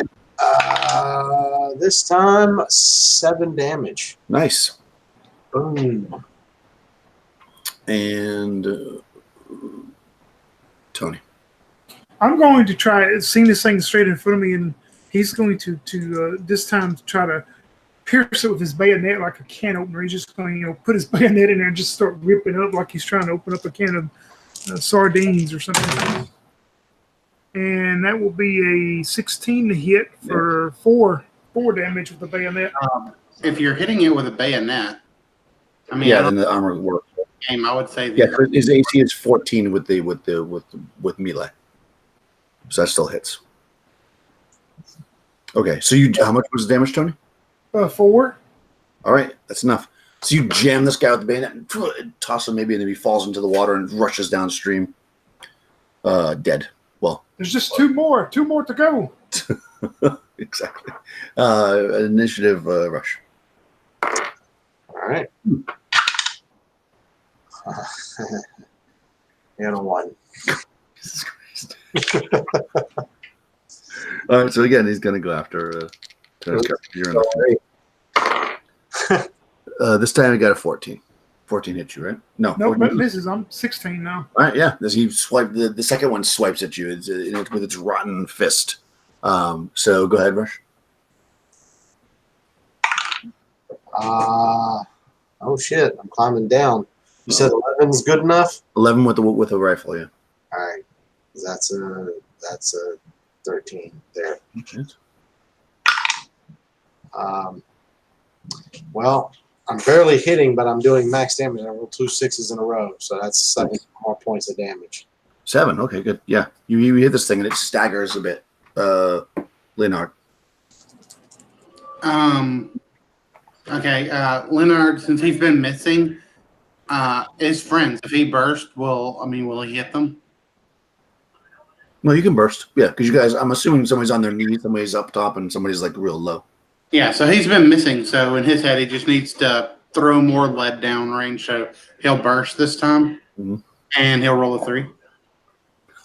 And I'm hitting max damage every single time. Every single time I hit max damage. Oh, man. Okay. I'm on bayonet again. Okay, go for it. 13 plus 5 is 18. That hits. And 5 damage max. Nice. All right, you stab it through it, and you try to do the chuck thing, but it still has a little bit of strength, and it stays there.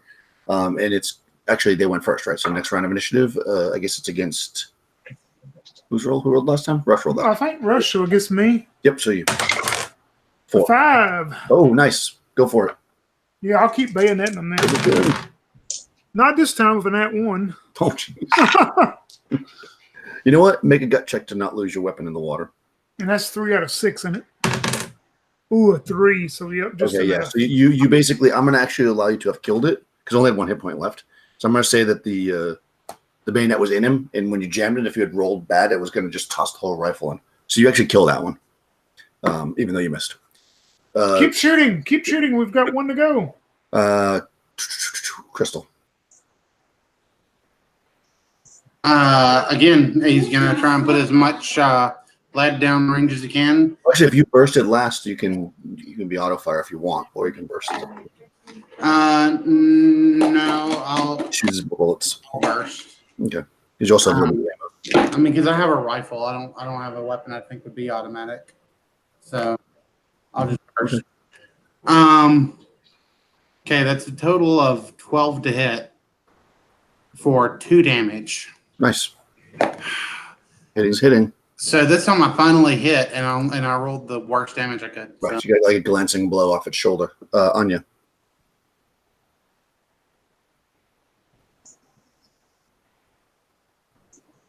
Rush. Shoot him, Anya. Sorry. Yeah. That's definitely a hit. And this time I'll do 4 damage. Oh, nice. Okay. Still up, but barely. Okay. And you lost initiative, right? So it's the next round. Okay. Crystal. Oh, you're going to win initiative this time because they get a 1. There's no way. Initiative. Unless your rolls. Well, Nice. a 1 as well. But I always let players go if it ties. So go. Okay. It's on me. Yep. Okay, I go to burst, but I only have one bullet left in the round, so it's just 1 bullet. But I actually took time to actually aim this time. Even with my bones feeling all weak and everything from the aging effect, and I managed to actually do an 18 to hit for a total of 4 damage. How much? 4. Nice. That's enough. So you finally get your bearings. You blast the thing. It staggers back and falls on the ground in front of you. All right, and then I'll reload. Okay. Yeah, so we're keeping track of our bullets ourselves, right? Yeah. 1 bullet if you shoot a regular shot, 3 for burst, 5 for auto. Okay, so And we got 10 per mag. And I know that's not accurate to the actual weapons, but it just makes life easier. okay. Just want to make sure I'm keeping it straight. Yeah, because you guys haven't been able to recover. You know, there's a bunch of ammo. Yeah. Just want to lose 1 more rush character. Those ghouls have a lot of ammo in there. You can go. Tons of ammo. A lot of ammo and where? No, there's a bunch of ammo where the ghouls are because they just killed all those other characters. Yeah, you're right. There's also that one with the pit with the horny men. But that offense sight, that ammo won't fit our weapons. Oh, the other German soldiers are dead in there too, though. So maybe. Oh, But no, you're right. You're right. It wouldn't fit. It would be different ammo. So actually, there's not ammo there. But yeah, but there might be some if you wanted to make a ammo run mission and you wanted to fight the ghouls. But I don't know if I recommend that. Unless the other 2 are here. Funny too is that all these characters that are here, and none of them went through the first part and collected swords and stuff. So you guys have only have bayonets. Yeah. Like earlier, everybody was getting swords and stuff, but you guys haven't fought those people because they were earlier in the module. Anyways, so you continue down. You're back in that kind of fruity room, the fruit fly room. They have landed in the back in the bronze bowl again, so you don't see them flying around. But essentially, it's the way I described it before. A lot of plants. You're now going against you're heading upstream essentially, towards the source, I guess. And you kind of pass that room and into the southern room, which is a octagon-shaped room that is 30 feet. Let's see. Find my description. An octagon room, 30 feet across, lies before you, rising 55 feet to a brilliantly lit domed ceiling. A large waterfall cascades down the south side of the room from the mouth of a gigantic carved lion's head. The water splashes down into a large pool and empties into a stream that flows through the north entrance, which is where you're coming from. A ledge runs around the base of the dome ceiling, 30 feet up. 4 palm trees are in the room with pineapples growing from their leafy tops. There are identical granite altars on the east and west sides of the pool. Each altar has the impressions of a right and a left hand carved onto its top. There is a gold engraved rune on each face of the altars. Wooden doorways banded with bronze lead from the east and west walls. So you got a whole bunch of stuff in here. You got altars, you got a pool, you got a waterfall. What do you like? Can we read it one more time? Because I know it's long. Let me do it one more time. An octagon room, 30 feet across, lies before you. rising 55 feet to a brilliantly lit domed ceiling. A large waterfall cascades down the south side of the room from the mouth of a gigantic carved lion's head. The water splashes down into a large pool and empties into a stream that flows through the north entrance, which is where you just came from. A ledge runs around the base of the dome ceiling, 30 feet up. 4 palm trees are in the room, with pineapples growing from their leafy tops. There are identical granite altars on the east and west sides of the pool. Each altar has the impressions of a right and a left hand carved into its top. There is a gold engraved rune on each face of the altars. Wooden doorways, banded with bronze, lead from the east and west walls. Okay, I've totally messed up the map because I don't think there's any way I can have all that here. Anya, do you want a pineapple to eat? She looks over and goes, 9, I am fine for now. She moves over to one of the altars to try and inspect it. Alright. Check it for whatever, traps, secret compartments, all that good stuff. Yeah, we'll go over to the other altar and pretty much do the same.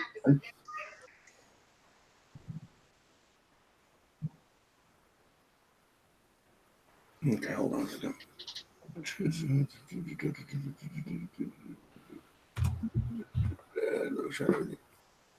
All right. Okay, so there's runes on the altars.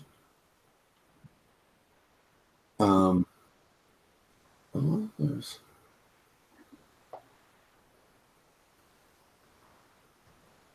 So does each altar have? Because they show 4 runes, but there's only 2 altars. Each word. Oh, they're saying okay on each side of the altar. So I guess they're identical. So the altar have.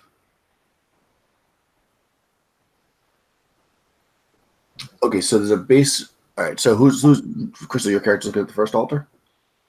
So there's 4 runes. You got a base 50% chance. What's your intelligence? 6. Because you have a 10% chance. Oh no, 25. No. I'm sorry. You have a 30% chance. I guess they want you to know. There's a 30% chance that you would recognize any of those runes, and there's 4 of them. You can try. Okay. Can I try on all of them? Or? Yeah. You can do them one at a time. Okay. Rune number 1. The first one's 29. Oh, okay. So the first one says this. I'm gonna put it in the chat. Hold on, did I do that right?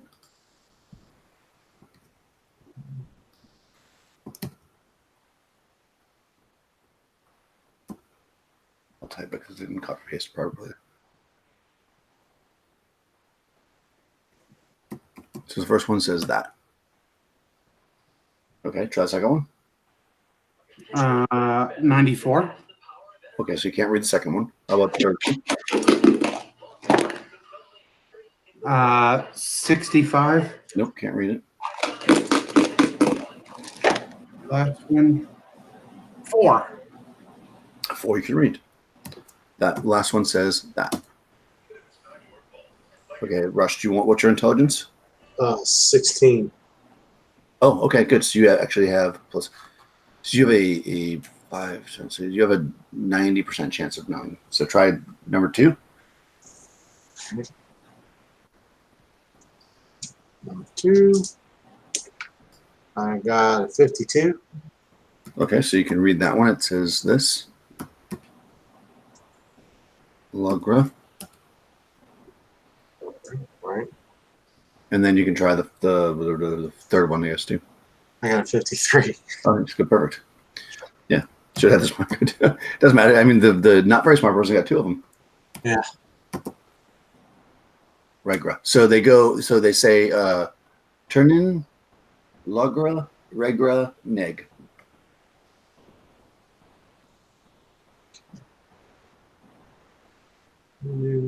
Let's go read the other one and see what it says. No, that's they say the same. Oh, okay. Regra, Gerhard is going to try to go get a pineapple while they're doing that. Okay. Let me just see what the pineapple does. How do you get the pineapples, rather? Okay. Issues with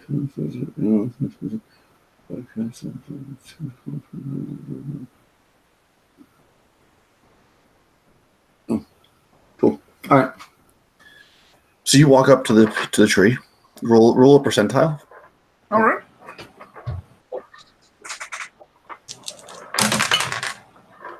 $39. Okay. So you walk up and you kind of you're looking. They're pretty tall trees, but you think you might be able to muscle your way up there to get the pineapples. There's about 6 or 8 pineapples on each tree. Yeah, if I know I got it because I got 18 decks now, so I would definitely try to skinny up there and cut 6 of them down. Okay, cool. Go ahead and roll another percentile. 40. 40. Okay, perfect. So you're able to do that. You get up there and you can cut down some of these. Well, you're just gonna what? Cut them down in your bag? Yeah, I'll just cut them down when they fall. I'll let them fall and put them in a bag when I get down there. Perfect. So you cut the first one. Falls down to the ground and explodes. Oh wow! You Okay. 33 feet in the air. You're totally fine. However, the other 2 people that are on the ground. Oh man. Okay, so It's so funny. This is a repeat of last night. you're not suspecting it, so I want to give you a saving throw, but I'm not. No. These goddamn Egyptians. All right, so they're basically grenades. Oh, get it? Pineapples. I know. Okay, so it's what, guys, you can roll your own damage. 2d6 2. 26 what? Wow, how generous, Daniel. Yeah. 2d6 plus 2 rush. Yeah.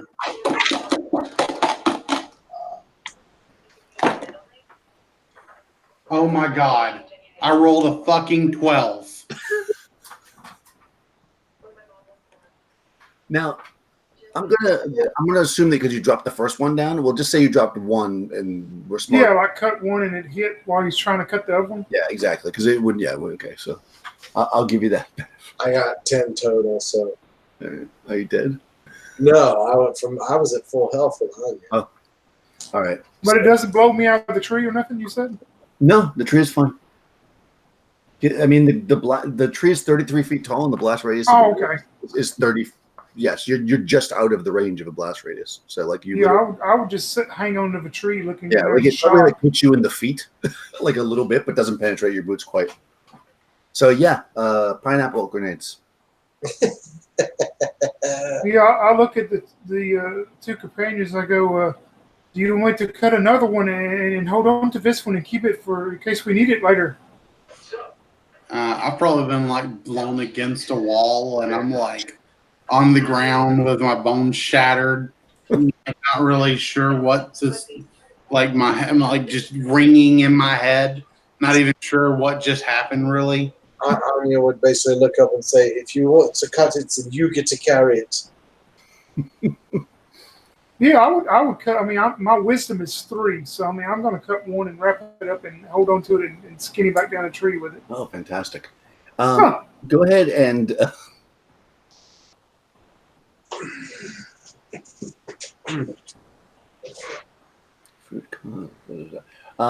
roll 3d6 on equal to your wisdom because you'll never get under. Oh wow!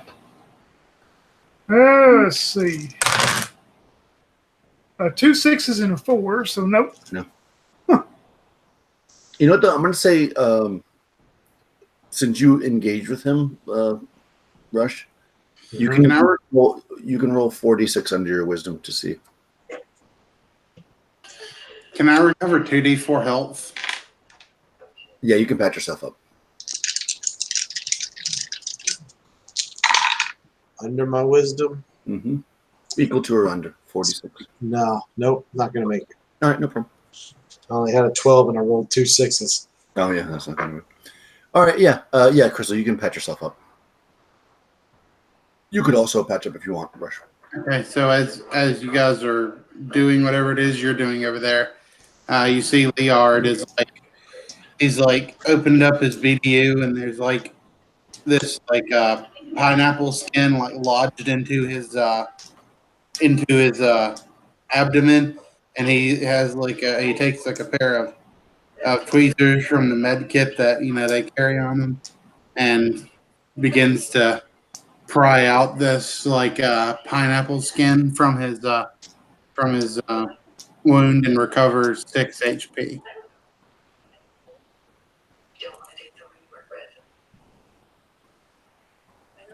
Terrible.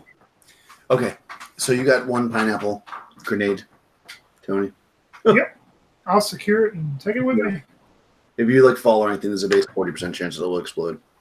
But otherwise, you can just throw a grenade. Okay, so what do you guys want to do? Yeah, I'll walk over to I guess where Leonard is finishing patching himself up. I'm like, well, you're looking much better. Which way should we go now? Welcome, the beautiful, talented. Maybe we should go that way. And he points, but he just like his hands just kind of like going in a big circle. So like you're not really sure where he's trying to point to.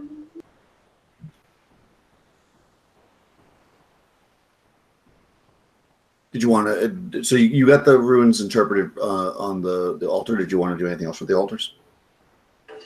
I mean, I have no idea what that means. Yeah, I was just trying to inspect them for anything at all, if that's all we found. Well, there's the 4 runes on there, and then there's the cutouts for the hands. Yeah, I'll take a look at those. Yeah, it looks like you could like put your hands in them. You know, they're like. Yeah, I don't think I want to do that. Yeah, you got that right. You only died twice. Come on. You know what? Leo, he doesn't have much wisdom anyway. Leo will do it. Oh, what do you put your hands in the thing? Those things, and he's like, you know what? We came here for treasure. I'm almost dead anyway. I've almost died so many times. I'm an old man. Nobody's gonna want me unless I'm rich.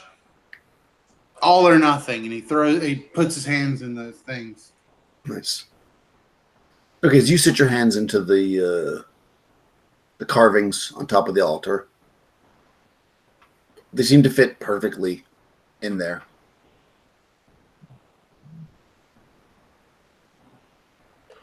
Nothing happens? I mean, no, nothing particular. Okay, so I will, Leo will think for a second, and he'll go Turin, Laura, Raga, Neg. Oh, you're going to do all of it? Nice. Well, I thought I should. Leo thought he should. Leo has a 6 intelligence, okay? No, you got it. I like it. Okay, so you put your hands on there, and you say the magic words, as it would be. The hand impressions glow when you start. When you say a turn. When you say.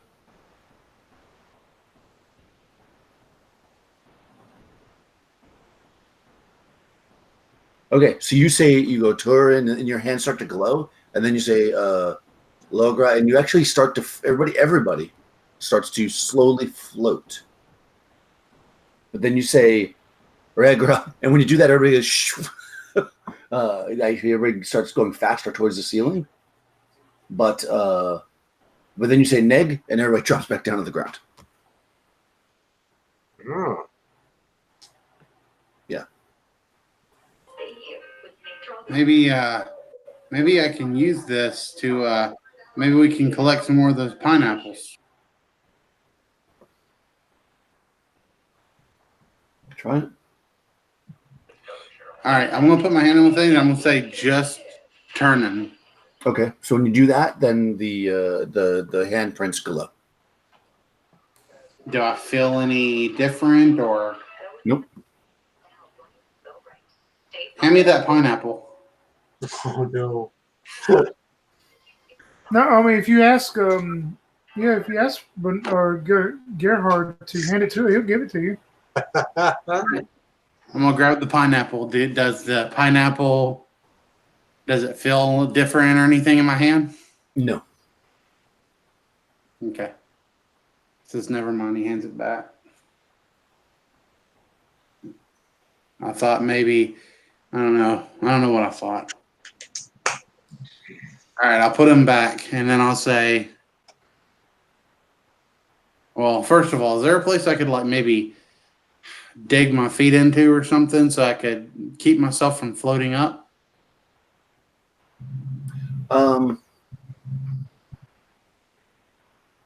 Yeah, I'll say there's like roots from the trees or something. You can probably put your foot, like hold on to it as best as you can. Yeah. Okay. And I'm gonna say, all right, you two, get ready. Neg. Okay, so when you say neg, the altar stops glowing. Okay. Logra. Nothing happens. Okay. So this is basically power on and power off. All right. Turning. Okay, so it starts to glow where your hands are. Okay. If I remove my hands from the altar, are they still glowing? Yep. All right. I'm gonna walk over towards one of these trees. Mm-hmm. I'm gonna say Logra. Nothing happens. Okay. I'll walk back over to the altar. I'll put my hands on the thing again. Logra. Okay, so you feel very, very light. It isn't like you start floating away or anything, but you definitely can feel like very kind of buoyant. Do you two think you could like go up the trees like this? Well, why do you want me to go up in the tree? I get more of those pineapple grenades. Well, I could have got them there a minute ago when I was up there. Why didn't you tell me? I was kind of concussed at the time. I don't think we need to be messing with those things after they did what they did. All right, fine. So I'll just say neg again. Okay. So everything, the light goes out and you don't feel lightweight anymore. The light goes out. Well, the glowing, hand prints. Oh, okay. I'll because there's a light in the top of it. Yeah, I'm sorry. Okay. The light at the top of the dome, is it a closed dome or does it look like it goes outside? No, it looks closed. Okay. You're like looking around there. What's your wisdom? 7. Roll 3d6 under your wisdom. Good luck to me. 3. You rolled a 3? Yeah. Nice. All right, so you're looking around at the top of the dome, and it doesn't look like anything. But as you're kind of bringing your eyes down, you notice that above the waterfall there seems to be a passage, like a tunnel.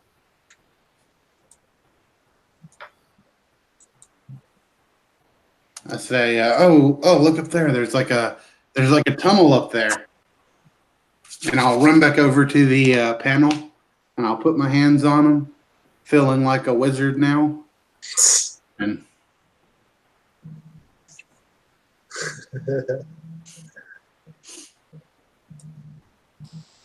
did my hands glow again? Now you just put them on there. I put them on there and I say turning. Oh, like a cut. Sorry, you say turn and your hands glow. Well, your hands aren't glowing. The hand prints are glowing. I guess I should probably say. I don't know if I was describing. Okay. Yeah. All right. And then I'll say, all right, I'm gonna put my feet in those roots again, just in case. Mm-hmm. I'll hope at least my companions get up there. And I'll say, Regra. Okay.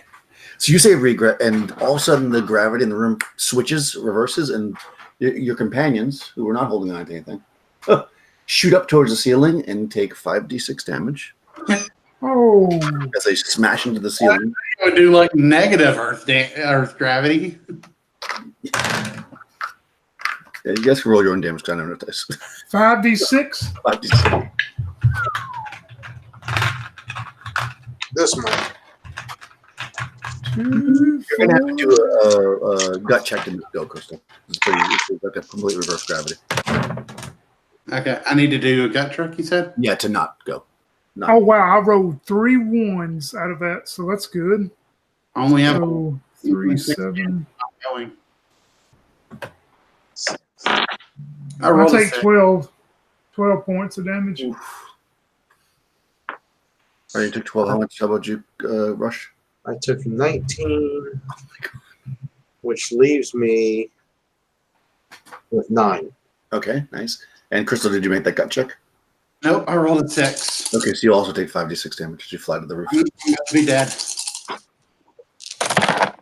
All right, that's 4, 5, 6, 7, 8, 9, 10, 11, 12, 13 damage.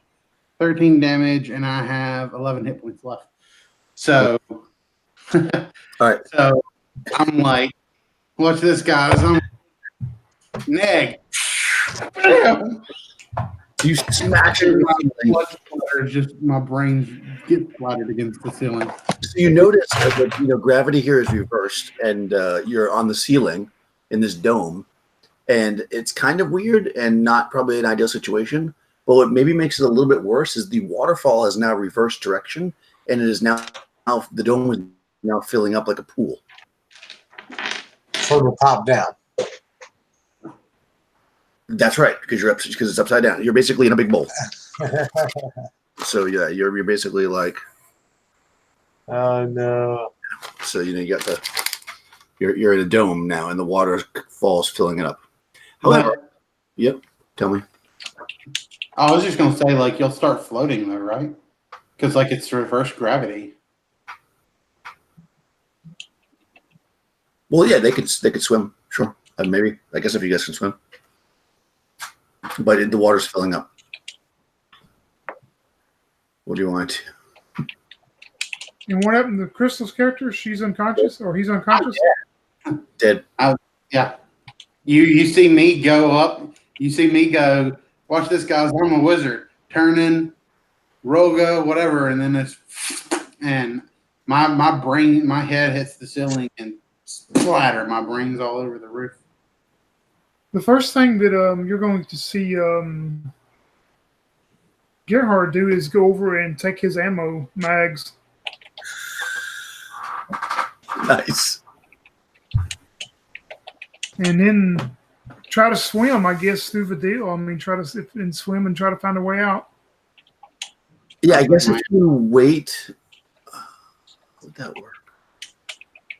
Yeah, if you wait long enough. Remember, I said there was an entrance. So basically, the space looks like. I'm just going to show it to you because it's easier. There's like a little drawing of it. You pretty much already uncovered the secrets of it. Do a little screen share. Oop. Man, too bad it wasn't Rush's character that died. I would have tied the record. You would. All right. So basically, you guys are here currently. Oh, hold on. Here currently, smashed into the ceiling. The water is coming from the waterfall this way. But clearly, you already know about this entrance up here because Crystal's character already pointed it out. So if you just wait until the water fills up enough, you can actually swim into here. Oh, yeah. I mean, I guess you could wait until it fills this whole thing, but you don't really know what's going to happen. Yeah. So it's up to you. So you have 2 rifle mags, Crystal left, is that right? Yeah, but one of them was in my thing, so you'd have to eject the extra round out of it. Yeah, but is it full or is it? Yeah, like I had just reloaded. So if you take just the mag and leave the rifle behind, you would only get 9 rounds. But if you eject that extra round out of the chamber. Yeah, he'd just take the ammo, so 2 mags, okay. Cool. But yeah, we'll wait till that fills up, we could swim into that opening and go that way is what I would do, and of course tell Anya over that. All right, that seems like probably a good place to end, actually. Yes. And it's getting close to 11 instead of adding more characters. We'll give you a little teaser. Next week. Right. You're gonna swim into that Run chamber.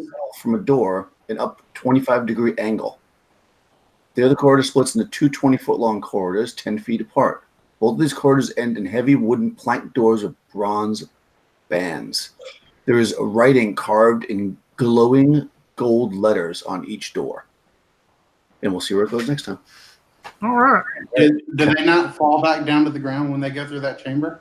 Yeah, we do. You basically come up this way, then but it's not very far. I mean, it's like yes, your gravity is properly. That's a good point. Gravity is normal when you get in there, so you come in from the ceiling. As soon as you cross the line swimming, you fall like a few feet. That would Your actually, soul isn't ready for it. I'm not gonna make it roll down. that'd actually be amazing. Like you actually like stay upside down and you run into, like other people. Like, what the hell are you doing up there? What the hell are y'all doing down there? Right, but no, but your gravity is normal. So only in that room is the gravity reversed. And we'll have to figure out what the hell happens with that after when the other people join you next week. This will be fun to put back together. We'll figure it out. Anyways, that's guys. What the hell